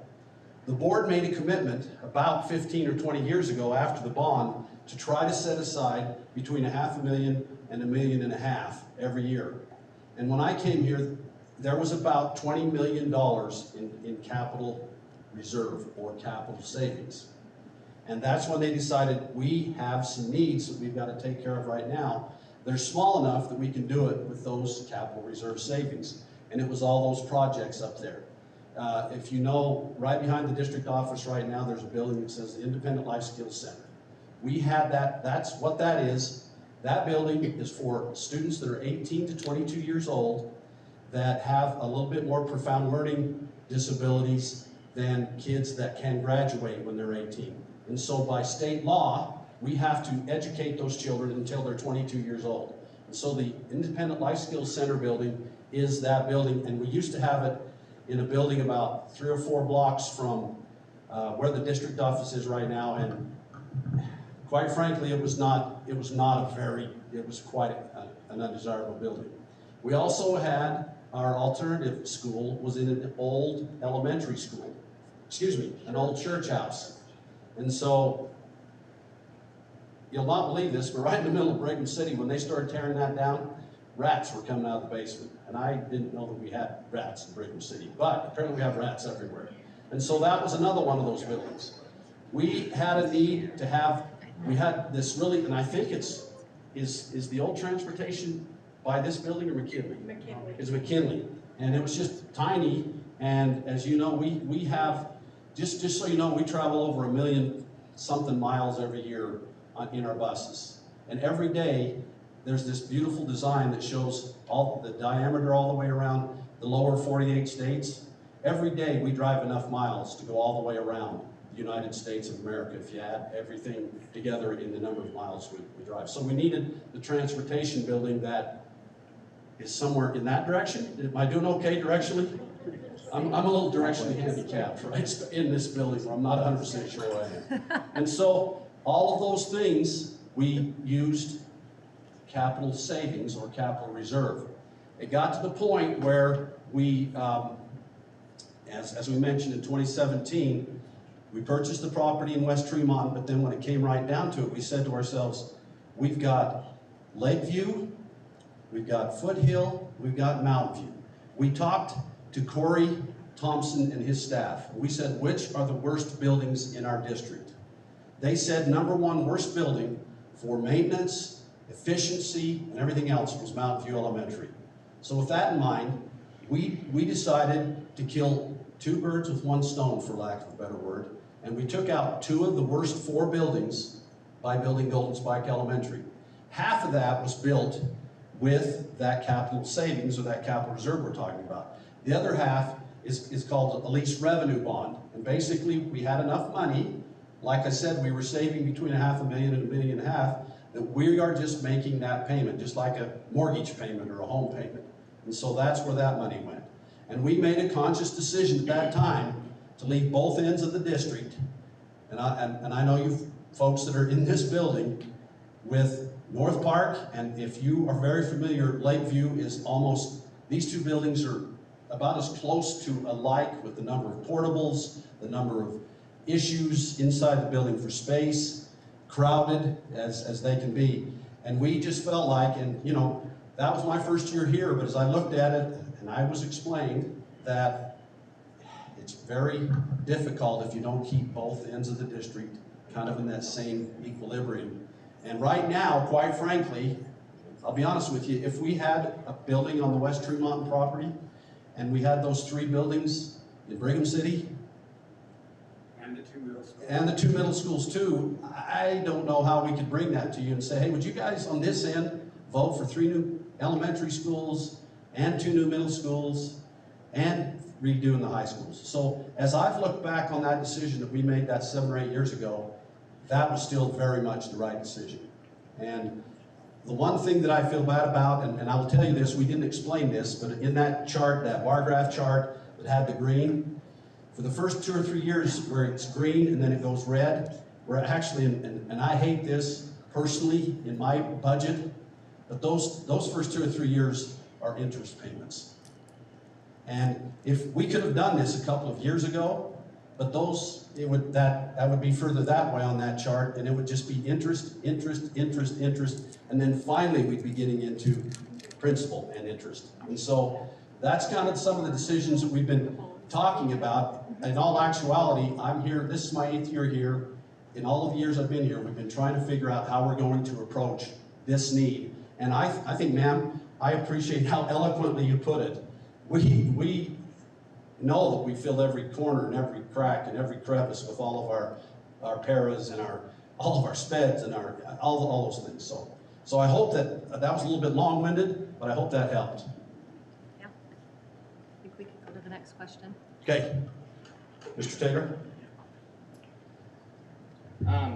First, I just want to say thank you to everyone that has put in the time and work into providing all the materials that have been shared, the presentations, the videos, all of those things to try to educate the community, Boxcar County on what the needs are and how the proposed bond will meet those needs. So thank you so much for that. Also for your bravery to take on something like this in an election year like it is with everything going on. You've recognized a need that is very pronounced, and so thank you for that. I had a question for Mr. Cox. You know, obviously it's a lot of money, right? But over the past 10 years, how much have you seen construction costs increase? You know, we talked about the price per square foot for buildings. I guess that's my first question. Go ahead, I'm listening. Yeah, that's my question. Then Just the cost increase in construction over the last 10 years? And then I guess as next one, what the projections are going forward. The point being, if we delay, the need for new schools isn't going to go away. It's going to continue to be there, right? So by delaying, what's going to cost us in 2 years, 5 years, 10 years, if we don't do it now? Great question.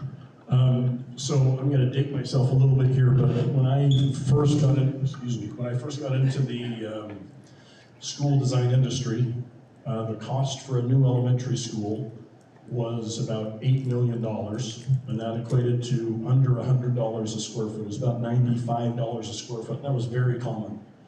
As I recall, 3 Mile Creek Elementary School fell into that category. It was in that range. Today, an average elementary school, similar square footage, would be about $20 million. So that just shows you the progression of the cost of things over, really that would be about a 20-year period.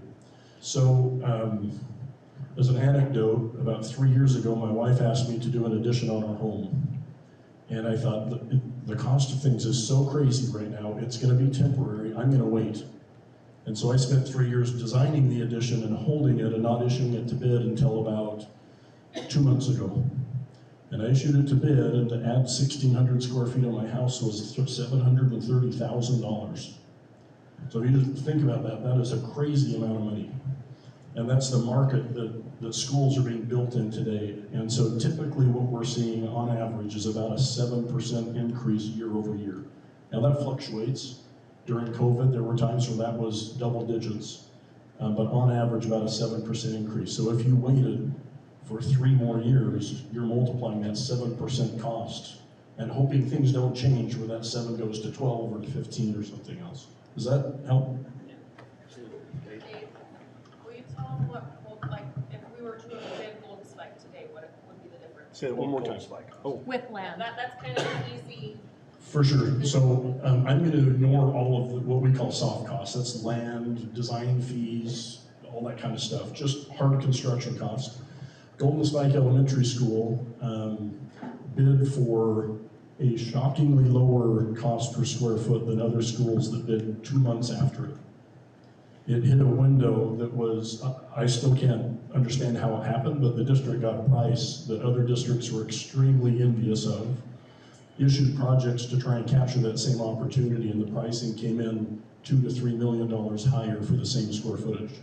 So there are these windows where you can kind of get lucky, and they're hard to predict. You just have to kind of try and see what other projects are out there and pick those windows to bid them. And the proposal right now, by the way, on the schedule that the district has presented is giving the district the most ideal window for bidding that you could ever possibly have. You're trying to find subcontractors when they're finishing school jobs and they're ready for new ones, since that typically ends in August, September, and November, December is the ideal window. Most schools bid in January, February, March, April. The farther you go in that window, the more money you're paying because subcontractors have picked up projects, and now there's not as many of them, and so sometimes that cost goes up. So the question is Golden Spike. If you were to do that project today, you would probably pay, I'm just thinking right now, we had 2 elementary schools, similar in size and layout, that bid, and I want to say they were about doing math in I'm from Southern Utah, give me a moment here, carry the floor, about $1.2 million more than Golden Spike in 2 years. That's a pretty dramatic change in comparison to historically prior to about 2015. Prior to that, we would be half that price. So that change has happened in pretty short order. Next question. Yeah. I promise I'll be done. I just, the need is there. We know that. The longer we wait, the more it's going to cost. And the need's not going to go away. So I just, nobody wants their taxes to go up, but guess what? They do. And I think it's our civic responsibility to make a wise choice here and vote yes on this bond. And I would encourage everybody to vote yes.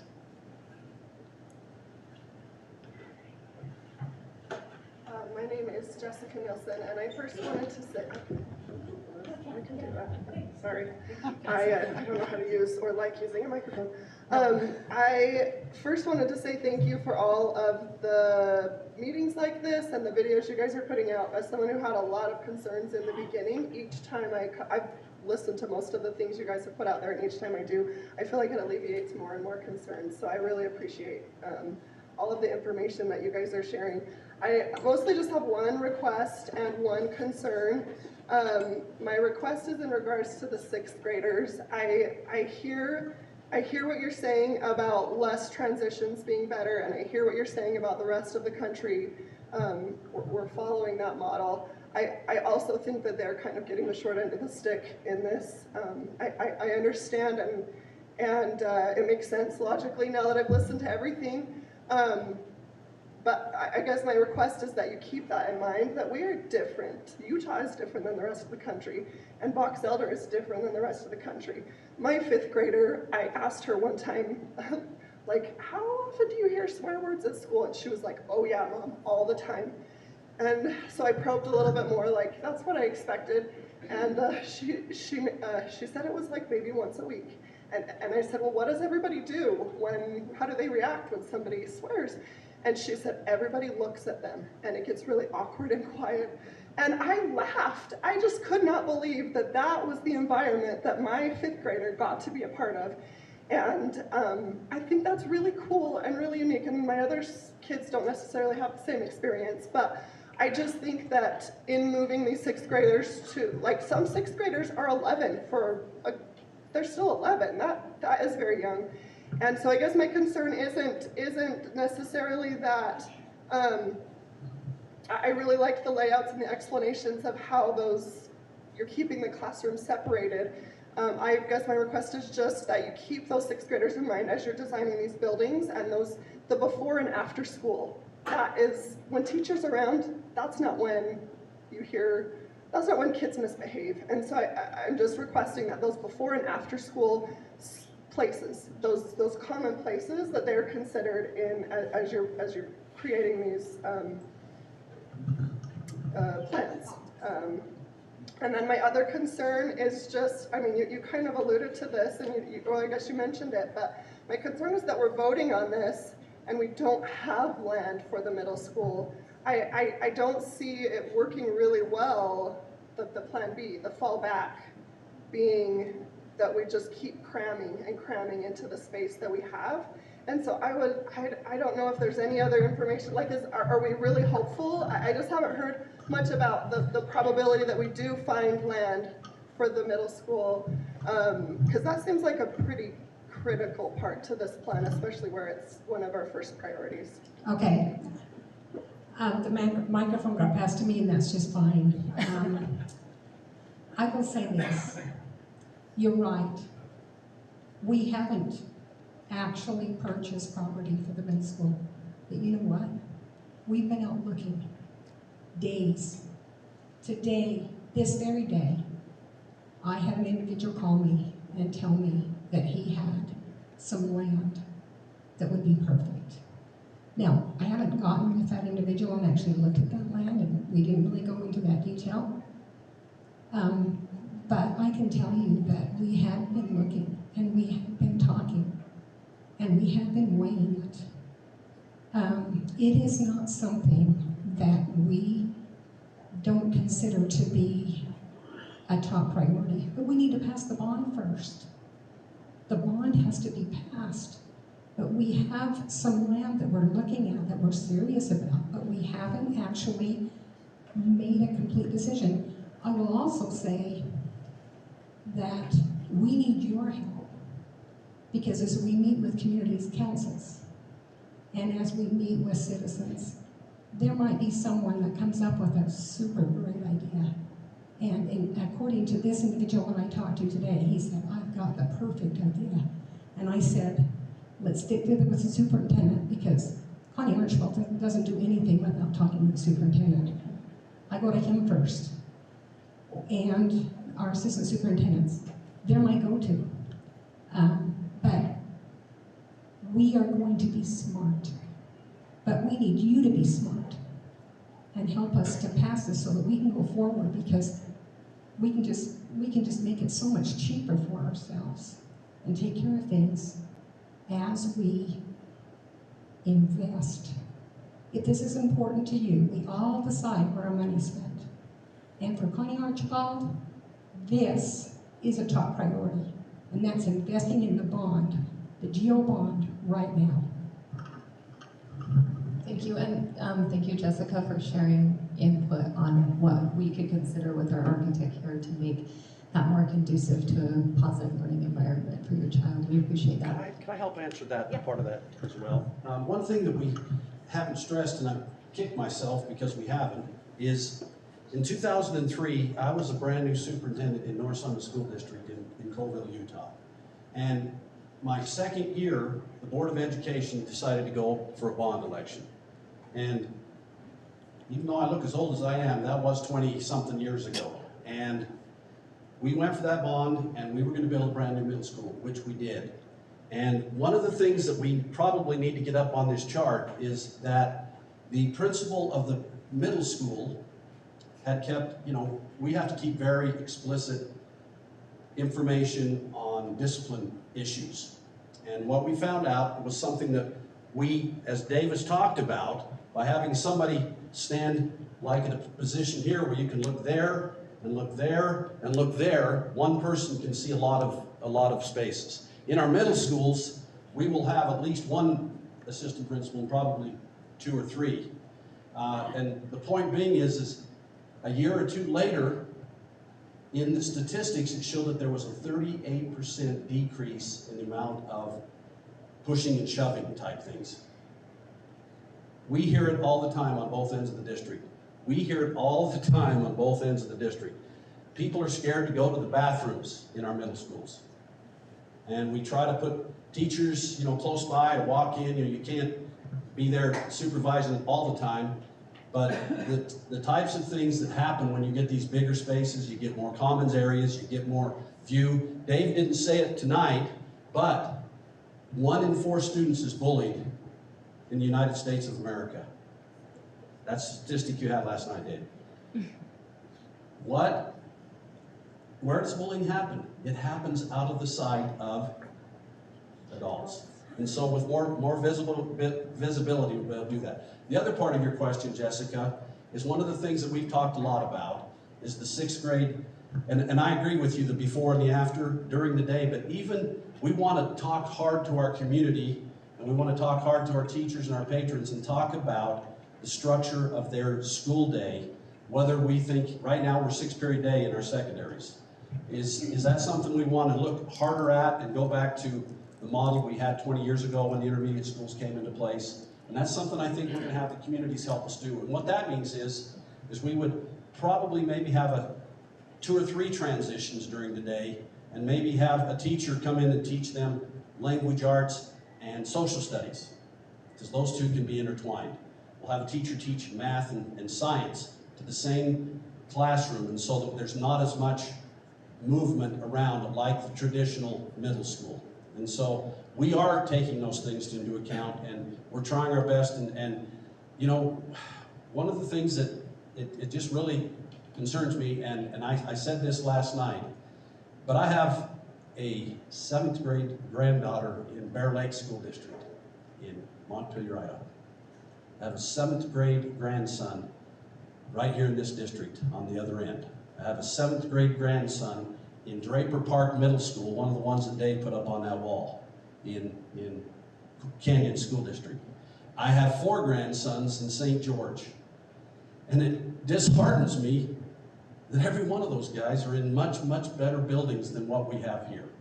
And even in Montpelier, Idaho, and I know it's a much more repressed place, and I just think that your kids, our kids, my grandkids deserve the best. So thank you. You've been very patient. We'll ask you to ask your question.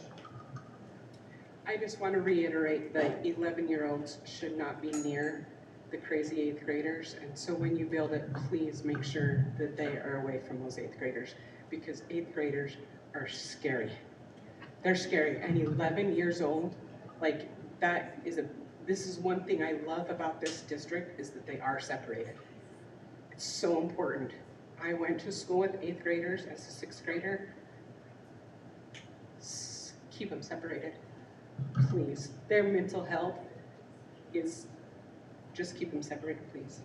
But what I came up to say was, in regards to you saying that our numbers are down, I'd be interested to know the difference between north and south, because my boots are on the ground here and our numbers are not down. So is south pulling those equaling those numbers out so that you can say Steve, will you give that it we're to lower? Keith? Will you give it to Keith? I'm gonna pull up that. Keith kind of knows those I numbers. want to finish my comment before you sorry. answer that. And so taking that into regards of your capital reserve list that you gave us there, if it's true, what I feel like, because my boots are on the ground here, that the north really is growing and the south is losing, and that's why it's equaling out there, that capital reserve list is Brigham. When's it's the north's turn to get some capital reserve money? So that's my first question. Second question is, in the bond, fixing the high school, is the auditorium that is 1,000% unsafe getting fixed? That's my second question. And then just a comment, Superintendent, you have rats barrier. Thank you. Keith, and you are correct. Our south end is actually getting smaller and our north end is getting bigger, but Keith probably has those numbers. Hi, sorry I was late. I was visiting with Brigham City City Council, having a meeting like this, so I apologize. Thank you for being here. And this is what we call an October 1 count. October 1's a big deal. It's how districts are paid per kid. And these are somewhat unofficial. Robert Gordon is working through the official numbers, but as of October 1, this is what it looked like. And it's kind of hard to see. You have the different schools on the left. You have the grades running vertical. I might just point out a couple things. I'm going to answer your question. Where did you go? I'm over here. Thank you, sorry. First of all, to your point, north versus south. There are 21 more students today, well, 2 days ago, than it was a year ago on the north end. Now, I know there's a lot of homes. I'm just saying right now there's 21 more students up here and 60 less students down there. I guess to that, sorry. So that's Everybody knows our South. Our city council has made outrageous decisions to make apartments go insane here. So we all know that that number is, next year, is gonna be outrageous. So to your point, and I don't have that right now, it's interesting, there's a group out of the University of Utah, Policy Institute, Ken Gardner. They are projection and population projection individuals. That's what they do all the time. And they're projecting in the next 36 years that Box Elder School District will be a -1% growth over the course of the next 36 years. However, if you lived in Cache, Utah County, and Washington, that will not be the case. We will still get people coming to the University of Utah, but those that do projections of population growth every day for a living are projecting a -1. Now, I can't speak to all of these homes over here. I'm just saying that's kind of where our data is. But I'm going to say one last thing. Will you scroll down just a skosh, and then I'll let this have you. Whoa. Ran Interesting, if you want to talk elementary, secondary. Secondary has 32 more students, a plus from last year, and elementary district-wide, -75. So we have a bubble going through our high schools right now. In fact, I think it's about 8th grade, 9th, 10th, 11th, and 12th. That's where the bubble is. And then if you'll just scroll down just one little bit, up, sorry, stop. I just want you to look at these numbers. These are the last 13 years. Oh, don't move it. Biggest class are the 9th graders, 1,011. 1,040, 985, 983, 9, 10, 11, 12. Those 4 years are our largest we have projected in the next 12. Look what the last three's happened. 850, 821. Kindergartens this year were up, 882. We love that. We'd like it to be in the 90s because that's our 13-year average. The 900s. What did I say? 90. You don't want that. 90. So you asked a great question.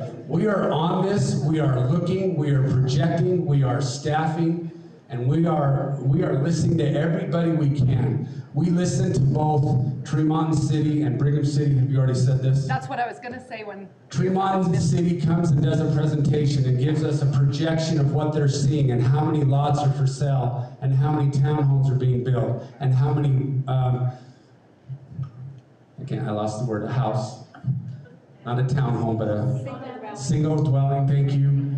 And same with Brigham City. They're saying this is how many building lots were given out. So we're listening, we're learning. Obviously, the amount of children that are being born to couples are down.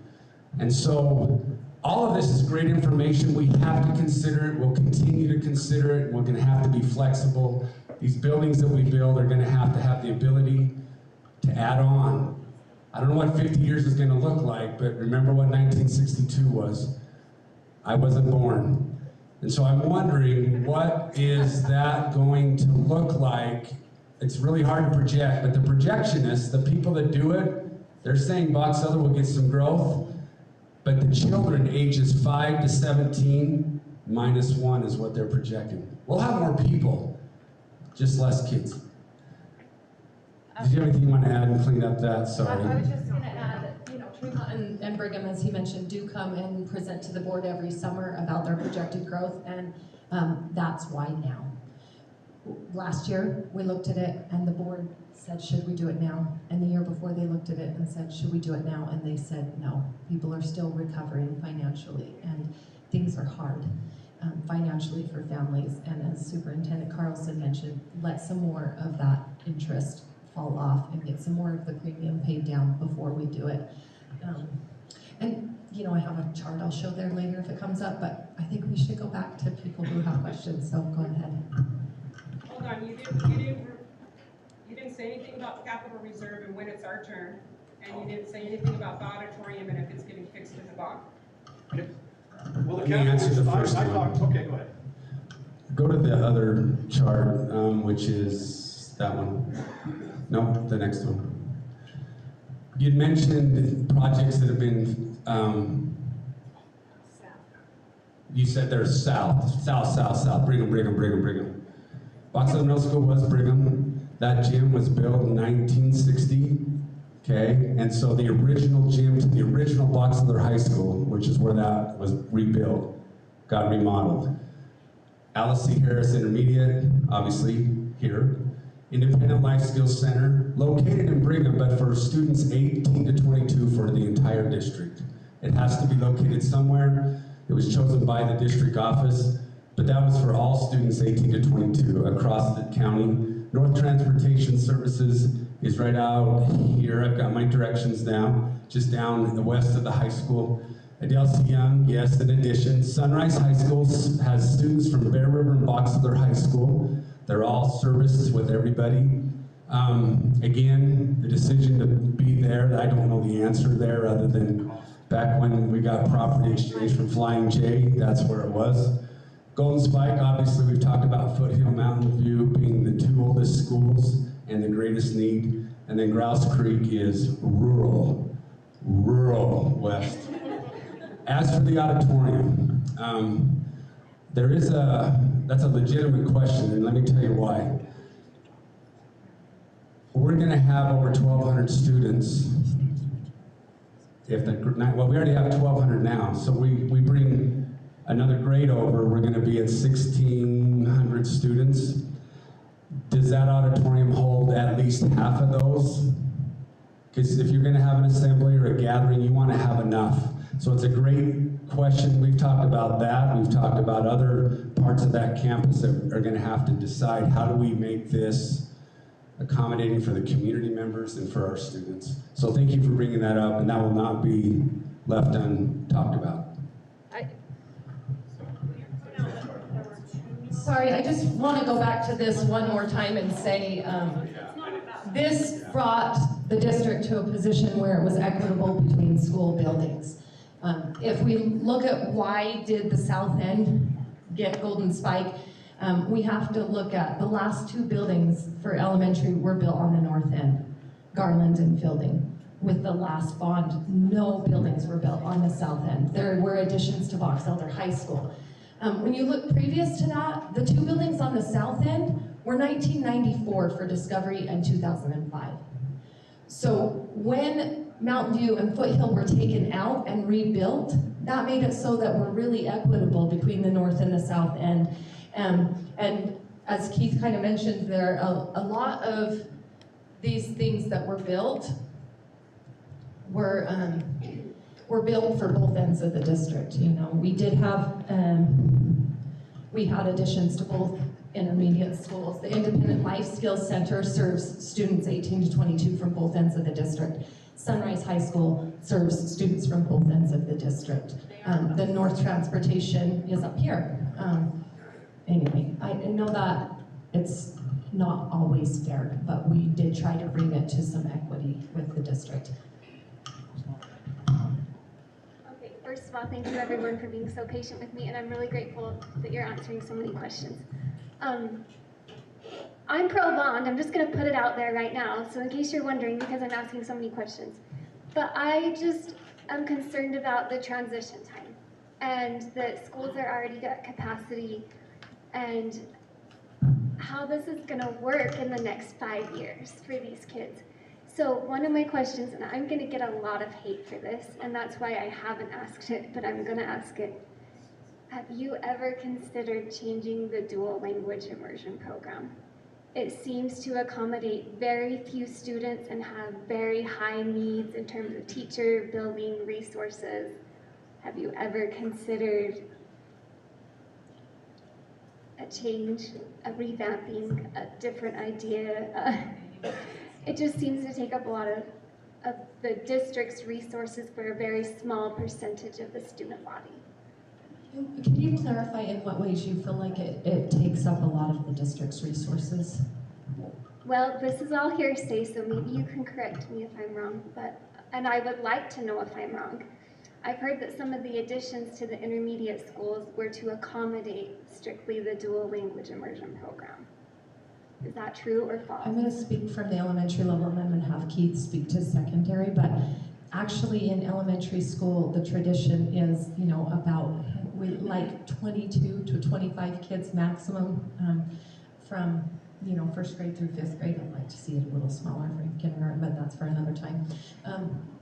So around 22 to 25, but when you have a DLI classroom, the state model is to put 30 students in that class. So Okay. actually it allows more resources in that classroom and kind of ends up creating fewer students.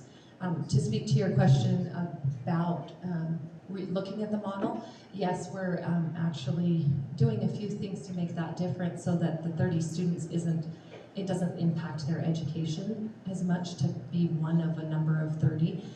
We've considered and discussed, now that we have so many programs that are being sustained and that are filling all throughout the high school, we've considered making it fewer students in the class. We've also added some paraprofessionals to offset how much weight that is on the teacher in the elementary schools.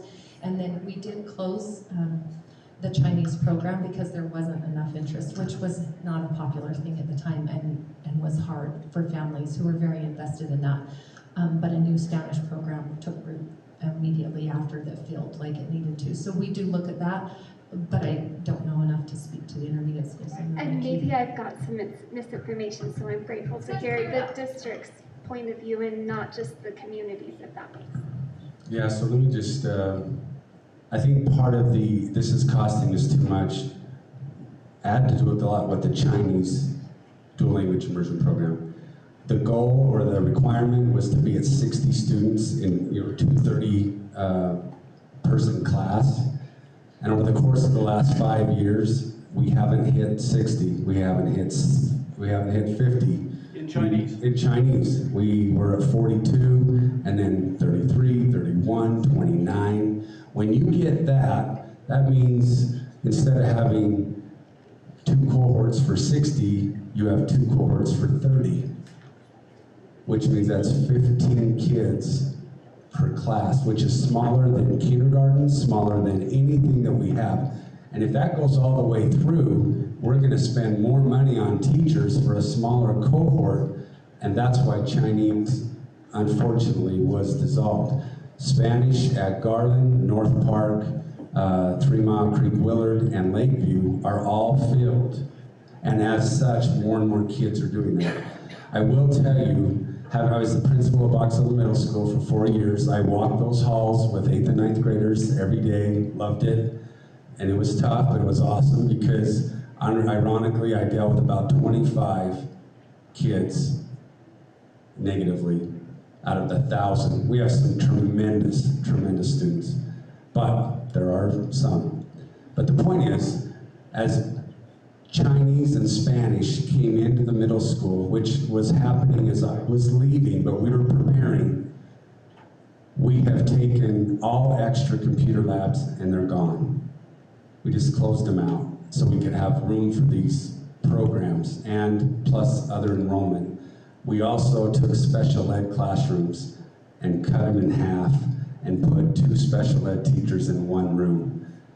Not great, but their classroom size was a little smaller, but we had to shrink special ed to accommodate. That's why Box Elder Middle School doesn't have 5 portables, but it could if we would have left all of our other spaces. To speak to Bear River Middle, they have 3 portables, no common space. Same with Box Elder Middle School, no common space. When they want to hang out, they just hang out in the halls, shoulder to shoulder, front to back, or they crowd into a cafeteria that holds 500 people, and then they're like, what on earth are we gonna do? I'd invite you to get a hall pass, come on by at lunch, visit with Mr. Gilmore and Mrs. Fife, and have an experience that you'll never forget. I want to speak to, she said, did the additions happen to the buildings in order to accommodate those students? And I want to address that really quickly. Sorry, Robert told me to hold the mic down here, and I want to just speak right into it. Anyway, hopefully the sound is better for him on the video if I do that and he can still hear me. Those students are still there. Whether they're in English classrooms or they're in DLI Spanish or DLI Chinese classrooms, those students are still there and need a classroom. We just typically put fewer of them in a classroom. So yeah, I don't think the addition can be attributed to DLI. Did we hit all points of your question? The growth as well. Okay. Yeah, the growth was there. Yeah, the bubble and the growth. So Jessica, that brings us to you. Okay. My comment is in regard to the land for the new schools. I know that where Heidi Jo and I live, there's a big push for zoning and making sure that in response, I think, to a lot of the growth that's happened in Tremont and City, a lot of people in the more rural areas where there is still land, the people are pushing for zoning that requires at least 20 acres in a parcel, and you can't rezone it as smaller than that at all. So that just kind of brings me to the thought of this game that I like to play in my own mind, trying to calm myself down, but it's called Worst Case Scenario. So, That calms you down? well, if I play out like worst case scenario in my mind, is it really that bad? Yeah. Like for my own anxieties. But for this, worst case scenario, what is the plan if land isn't found and bought in a reasonable amount of time in the timeline? What happens if, worst case scenario, that's like the biggest thing that we're waiting on today in order to get things rolling, right? Is getting a place for these new schools. What happens if, I know that we have like prospects and things, but those, of course, we have to get the bond passed, but those land prospects are not set in stone.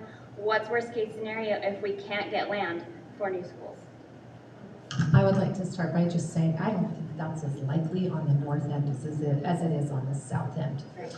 But however, on the south end, we do own some land that we were not sure was a viable option until recently contractors told us the cost it would take to make it viable. So I just don't think that's very likely. On the north end, there's so much land available and so many people that have reached out that I just... Well, Heidi Jo, if I may, to follow up on Connie's comment, Just this afternoon, my secretary was contacted by a gentleman, and I don't know where it is, but it's on my schedule in the next 2 or 3 days, to talk to a gentleman that I'm pretty sure is the same person that he's talking, that she's talking to. And so we really, really, really want to put it on a different spot, both ends, because. Oh, and I agree, it needs to be on a different spot. I just was wondering, like, how far do we let it get pushed and Yeah. finding, if we don't find land in the next couple of months and it works out that way, how far do we let it sit until a new plan with the bond money comes into play, if that needs to happen? That's, you know, that's something that's gonna be determined, but I think we're gonna make the push. And we've looked at 2 or 3 different locations up here. And so I do think there's more than just one possibility up here. You know, you guys know your area better than I do, but I do think up here you guys have got a much better chance. And I'm certainly not gonna 72% chance, you know, but so I think we're in that regard. So that's a great question. The timeline also that's conservative allows for the planning of what the buildings will look like, which gives us some flexibility in purchasing land and time to do so. But ultimately, yeah, again, not likely here. Worst case scenario would build on the land, but not very likely up here. On the south end, it's almost more of a consideration due to the gym that's there and how we could utilize that.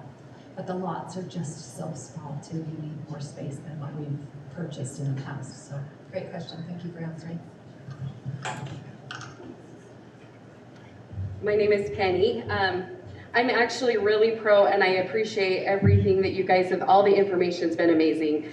I have a daughter here in 5th grade. She's actually in a classroom suite. I learned that word tonight. I love that word. And I work in the SPED unit at the middle school. So, and I live right here. So I think that's, when he said come get a hall pass, I encourage everyone here. The bathrooms, I don't know. I use them a lot during the day, and I think the 8th grade bathrooms are just fine. To me, that was always a question until I started working at the middle school. And now I was pretty bummed, actually, that my daughter will not be at the middle school when I'm working there. I was really, or the new middle school. So increase that time, or decrease that timeline a little bit. But a question I had is, you know, North Park where it sits, like I said, I live right here. What's gonna happen to it? I know Connie's told some people around our neighborhood that it might be townhomes. It might be, and we don't want that. We don't want it to look like Garland Elementary School. So I guess that, or the old Garland Elementary School. So I think that's, I think it's paid for, the lot's paid for. I don't know how too small it is for the middle school. The logistics might be a nightmare, but I love working, and my kids are all here. I've got a kid at every school, and I don't want to travel far. It's just gonna be more expense on buses if we go too far into the country with this new school, so.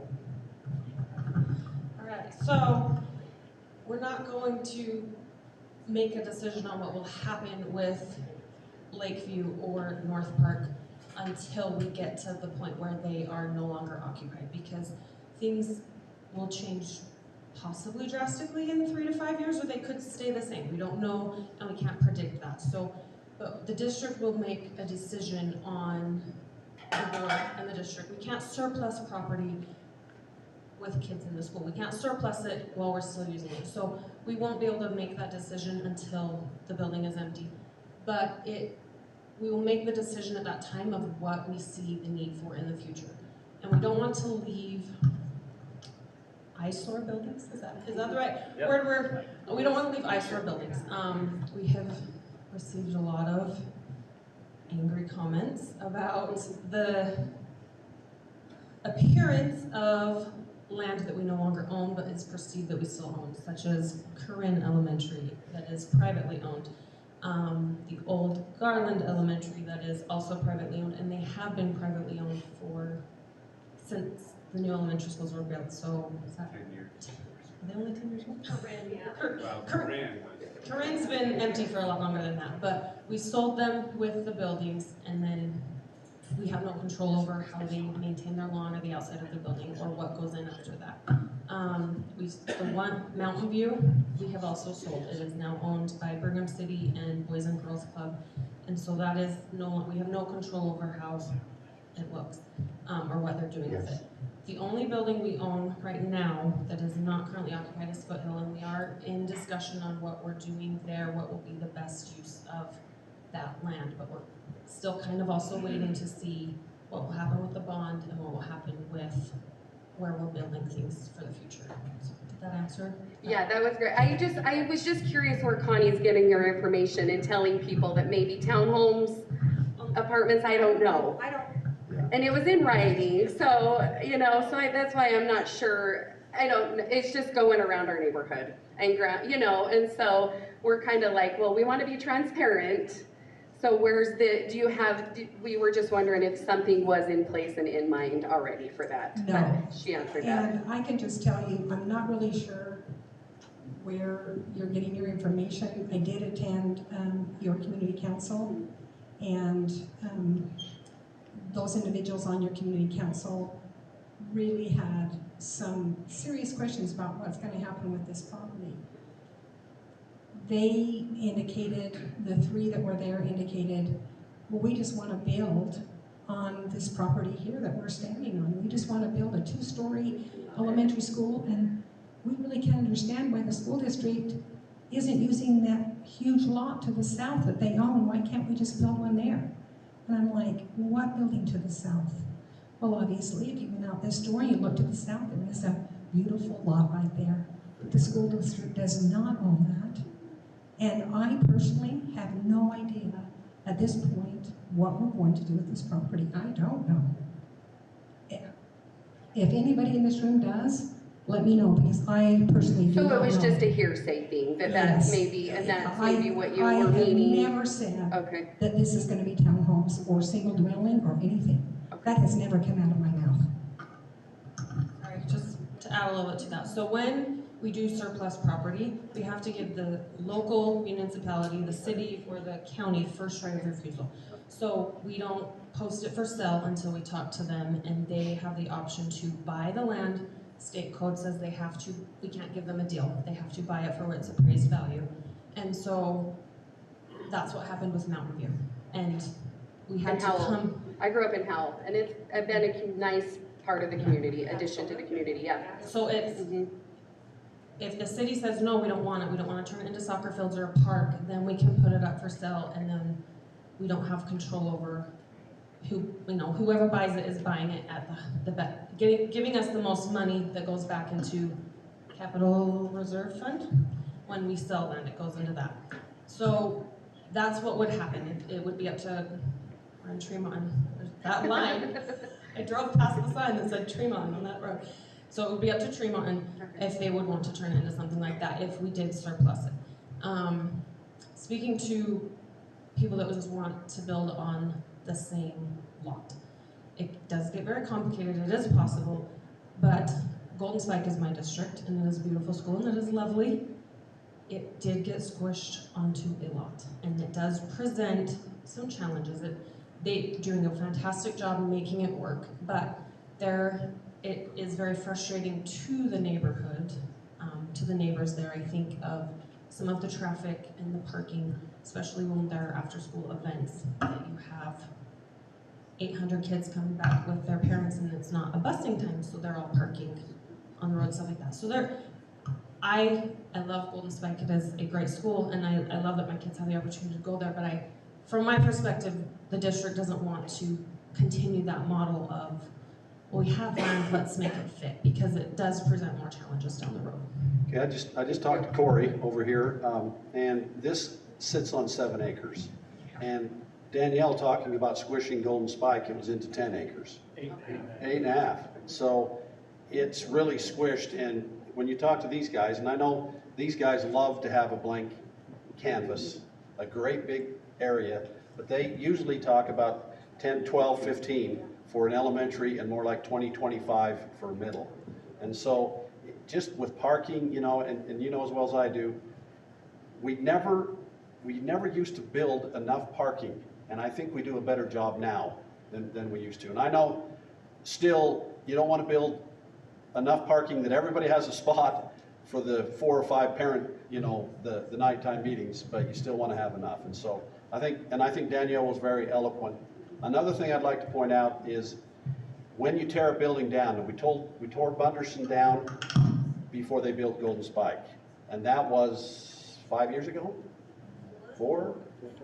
And I've asked Corey what he thought this building, and we were in Lakeview last night at the same meeting, it would be close to $300,000 to tear it down and haul it off. And we, as good, I guess, good neighbors, we'd really prefer doing that, but is the bang for the buck really best, you know, with taxpayers' dollars? So there are things that we consider if it worked out, you know, leave this, but then if the city doesn't buy it, then a developer buys it, then it becomes whatever, you know. So thank you for that question. Okay, thank you. We were scheduled from 6 to 7:30. We want everyone who wants the opportunity to speak to have the opportunity to speak. So if there's anyone else out there, would you come up and sit up front? We're for sure gonna plan on you two, but if there's anyone else that would like to be added, this is your chance. Because then we'll stop with where we get, okay? And then I just wanna thank the community for giving us an opportunity. You guys have been great tonight. Thank you for being so kind and welcoming and giving us an opportunity to answer your questions and address your concerns and to give input on things we can consider with future buildings, because it hasn't been done yet, so it's good to have those thoughts. Thank you so much. I just have a question about the high school, Bear High School. You're gonna add on? Where are you gonna add on at? Like there's no room. Well, that's an architect question, but also we have gotten some suggestions, and are you comfortable speaking to that, or would you like? That's a great question. It's not been decided, but it has been explored severally. I know how many of you like to walk or stop at the light between the natatorium and Bear High while kids go diagonally, horizontally, vertically, up and over, through, around. You don't pay the crossing guard enough. Right. The point is that's a rough place. It's a state road, and so some thoughts, and I even hesitate, but some thoughts are if we move. I'm sorry, Robert wants you to put it here. Just, well, the thing I about it just is, make a happy medium. If I can just say something. Don't yell in the microphone. Okay. If I can just say something, Yep. not even 10 years ago, when you guys, we built onto that high school. 2007. Yeah. We as parents and employees of the school district, we said, why are you like leaving this open?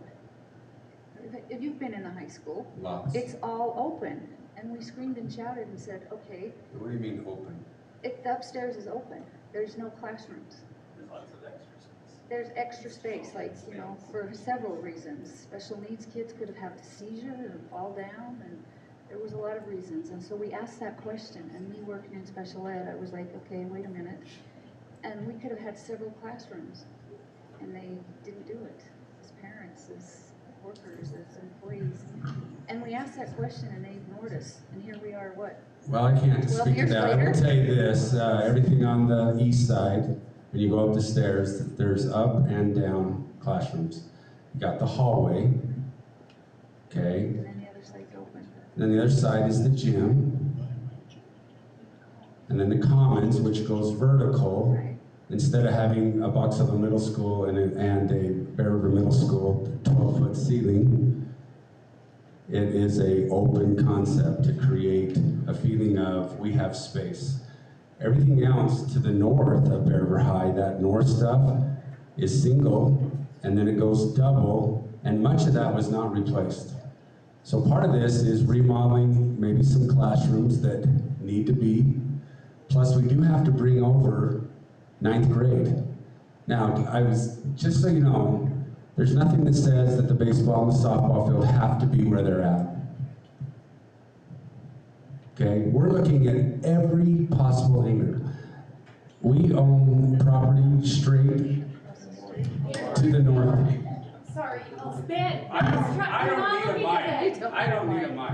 You don't need a But anyway, north of the football field, we own property. If we move Bear River Middle off of that property, we have all of that property that could be for whatever we need. I just had this crazy thought. I'm gonna say it because it's off the record. It doesn't matter, but I'm gonna say it. I know it's live, and you guys will all listen to this later. But what if we move the baseball and softball field and build school and parking back there so kids didn't have to go across that road all the time? Fine, that's my point. We're just saying there's a parking lot there that's available for land. We got all the land. So we're gonna look at every angle we can, and we're gonna try. But I will tell you, there's gonna be about 5,000, almost 5,500 100 students if we bring 6, 7, 8, 9, 10, 11, 12 over to that land. Times that by all the cars, we do not want our schools that close. That's why building off-site for Bear River Middle is so critical for us. So all of those things are going to come into play, and we're going to listen to the professionals. We're going to look at our land. We're going to look at our needs. And the designs of that are going to have committees made up of parents, staff, and professionals that do this every day. And we're going to come up with something that people are going to like. I was a beneficiary as a teacher at Box Elder High. I went from a 2-story building with low ceilings, and I could look through the wall outside, some of my light. I remember that vividly, but guess what? It got buried. And we got a better school, newer, it's beautiful, and kids now have enjoyed that for 17 years, and I hope another 40. So all of these are great questions, and we're going to do the very best we can with the money that we have with the professionals, including your feedback, so thank you. Yes? I'm not going to yell loud. Will you send us an email, and will you send us an email, and we'll just kind of start ideas to remember when we start building. Would you do that? And just, yes. Yeah, we're happy to hear those things. We definitely want to include those and consider them and share them with whoever the focus group is that gives input on plans. So we would really appreciate that. Keith.Meekum@BESD.net for secondary. We know each other. You got my email. I would love to hear from you. Okay, stay. Thank you. Thank you for indulging me. And look, I'm eating the microphone too. I don't know why I'm judging him. So I appreciate having the opportunity to find out more information about exactly what your guys' ideas are, because lots of people talk and sometimes it's all not right. But I am all for making sure that we upgrade and that our students have what they deserve to have. My one issue is with our past buildings, our past schools that you guys have sold. And I'm not sure, and you guys can correct me if I'm wrong on how the process went, but I actually sat in the school board meeting for the Corinne School, for example, where there were other people who had amazing ideas for the Corinne Elementary School. But instead, we decided to sell it to Micah Kapner, who did not do Corinne a justice for the school. You know, and it was handed to him at pennies, and he turned around and sold it for millions.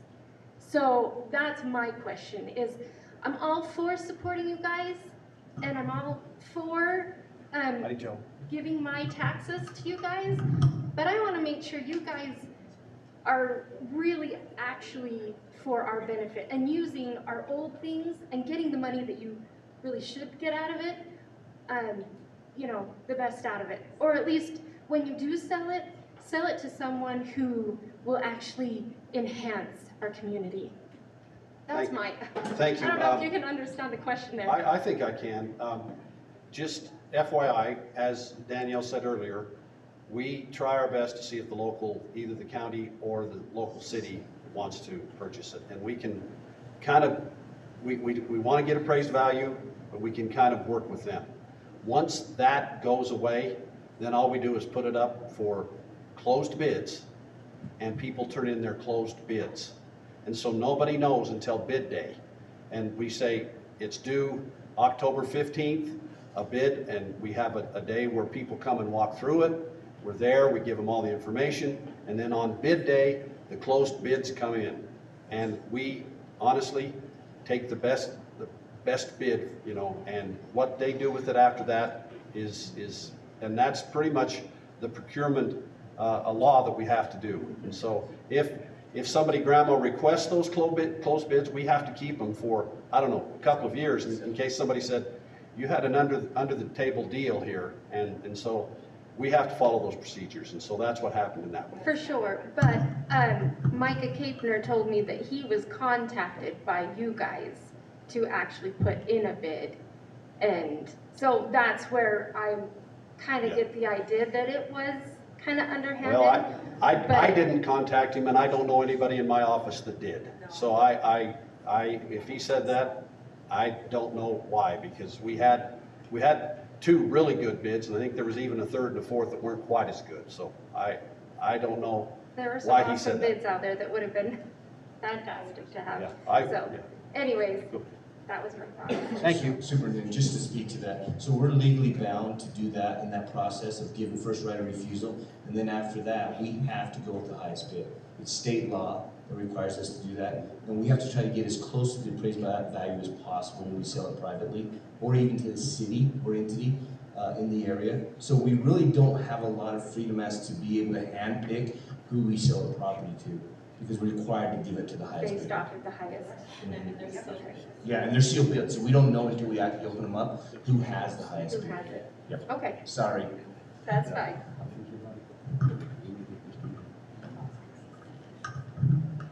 Okay, I just have 3 points of clarification. I rumor that we have land somewhere. Do we have land? I'm confused.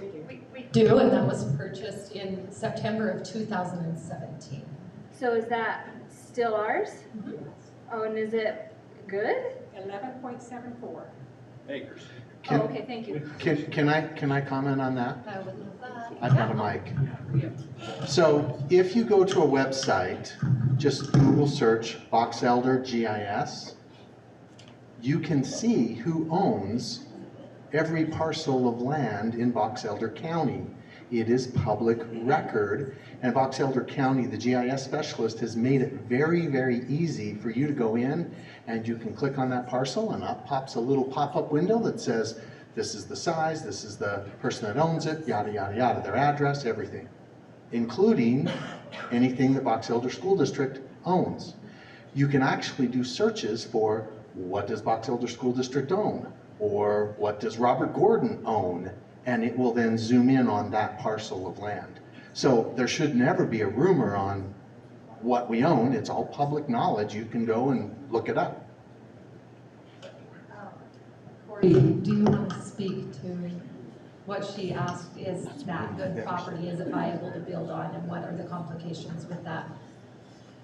So when you ask if we own a certain parcel, we own a lot of property. They're not all ideal for what our use is currently. We were just talking about Bear River High School. We do own 7 acres north of Bear River High School, just right behind. It was the pie dump. It's not the pie dump now, but the pie dump and that meat packing. We own 7 acres there. And then we have the campus, and then we have Bear River Middle School. So if the scenario is move the new middle school to a new site, we end up with quite a bit of space there that does give us some options. This other site that's 11.7 acres is on the west side of town, north of McDonald's. And west, north and west. So is it good? Yes. Yes. It's kind of a loaded question. Is it good? Yes. Is it easy to get to for 15 to 20 buses? That's a stretch. And then so if Tremont and City were to build some roads that give better access into that area, then it would be more viable. Yes, we could build a school on there. It's 11.5 acres. But the access into there is less than optimal right now. When you say a school, you refer to an Elementary, yes, elementary school. So why do we hold on to it? Is that a? Someday, something's going to have to be done about McKinley too, right? So right now, as he mentioned, the roads aren't what we need them to be now. But as the neighborhood around that becomes developed, it may be more accessible for buses, and it may help us to have a solution for McKinley. Now, I want to very heavily say, maybe. I don't want it to seem as though we've committed to that, because again, there's, this perception that that land was bought and promised to be built upon with the bond. the last bond, but the last bond was 2007, and that property was built in September of 2017. And so, there's not an answer for that right now. And also, I mean, just Dave, the cost to build on that land and to make the roads and everything, it would not, this bond would not be as cost effective as if we built there right now. More? Go ahead. Oh, you bet you bet. The other thing, you said at Box Elder they have a new gymnasium, and you're not sure what you're doing with that, like if you're, how you're gonna keep it because it's brand new? Well, so there's not really a plan it's for 8 that. or 12 years old. The- At Box Elder Middle School. The gym part of it? Yes. Okay, and then, okay, my real question is, with the election that's coming up, there is the constitutional amendment A and B, which A, is theoretically could be taking money out of our school system. Is that, am I understanding that right? Well, what it's about is taking income tax, and right now in the state constitution, it says that the income tax is supposed to go to public education and then to some services for healthcare needs. This would take the strings off of that. In that same regard, there is a guarantee that has been made to the education that they will meet every year the CPI, the Consumer Price Index, and then plus whatever they have. And so that particular initiative is worrisome on the general side of things. Right now, that's the money that comes from the state is only for our general fund, and that's salaries and benefits. And just so you know, of our $150 million budget, about 82% of it goes to salaries and benefits for all of the people. We're a people business. And so another percentage, all of the money that you build new schools with, that you replace roofs with, that you do all these fix-up things, that comes from local property tax. Thank you. I'm going to add to that just a little bit. So, Constitutional Amendment D is on the ballot, and it was just, it lost a lawsuit in court. It is voided. It will still be on the ballot. No votes will count. We were told in a meeting last week that Constitutional Amendment A is also going, its court date is October 15th, and it will also be voided most likely because D was voided by the judge because they didn't publish in local papers the ballot language. So, did I get that right? D is voided, A will likely be voided.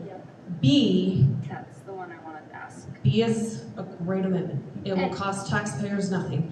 It comes out of trust lands money. So trust lands money has been there since the state started that fund 100-something years ago. And so that there's $3 billion sitting in that account right now. The trust lands money comes from kind of like the interest is that where they're accruing on that, and there's only 4% that is allowed to come out every year, and then it's divided to each school based on their WPU formula. What from it? It's so all that Constitutional Amendment B does is it increases that percentage from 4% to 5%. So it gives, I can't remember, like an extra $1.5 million. Probably to our district, yes. That will be divided. And so it costs taxpayers nothing, but it's really hard to kind of figure that out in the language of the ballot. But so Constitutional Amendment B, you can all vote yes on that, and it costs nothing.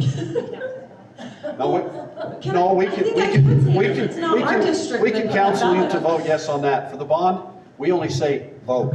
Yes. Please vote. We can't say. With that extra money, I guess my question would have been, if that does get approved and we do get to go to the 5%, would our bond be able to be lower than that? No, because I'm gonna let Heidi Jo talk on trust lands. Yeah, trust lands have to go to the highest area of academic need, and school community councils decide how that gets spent. So it's allocated to the individual buildings, and I think you're aware with school community councils, they decide how that money gets spent. So, We can't put it in our capital budget. we cannot. The district would get in so much trouble if they tried to do that. Don't get in trouble. That's the last question, and our president of the school board, Wade Hyde, would like to wrap up with some comments. Just a couple things I wanted to address. First of all, Paulette. Paulette I worked with out to Century, and Paulette's awesome. And she had a great question, and I'm not sure if it was answered as well as it should have been. Our last bond was passed 17 years ago, is that correct? I have been on the board this January for 10 years. I've never had to deal with anything concerning the previous bond. So when Golden Spike was built, it had nothing to do with the previous bond, okay? Nothing at all. So I just wanted you to know, anybody who says that, they don't understand, I because was aware of that, but I've had a lot of people Okay. say to me, so that's partly why I said it, is I wanted other people to know. Sure, that absolutely. That's a completely You separate bet. thing. But I've been on the board 10 years, I have never dealt with the previous bond. So anyway, so that's how that is. And the other thing about Corinne's school, it is so hard as a Board of Education, because you sit there, and I remember at Corinne's school, there were some individuals that wanted to take it and turn it into like a retirement home or something such as that. It was a wonderful idea. We absolutely loved it. In fact, that was probably our choice. And we talked about it. We wanted to do everything we could to see if that could work. But legally, we have to look at the different bids. And when they opened up, the bid that we took was the one that was the highest, and we have to do the best for the taxpayers. And sometimes we don't always agree with that, but that's what we have to do legally. So a lot of wonderful things happen that we can't always do because legally we can't do that. Yes, we were disappointed on what happened with Corinne, Garland. We wish it was different, but we sold those, and it's out of our hands, even though we wish it wasn't, but it is. And so we're kind of caught between a rock and a hard place there. So I just wanted you to know that what we want and what we get isn't always the same thing, okay? Okay. Okay, thank you again so much for coming. We appreciate your involvement and your engagement in this process. We genuinely appreciate you giving us the opportunity to clarify questions that you had and address any concerns, and we hope that it's been beneficial for you tonight, but just want you to know how much we appreciate you engaging in this process with us so that we can improve. Have a great night. Thank you, guys. Be safe.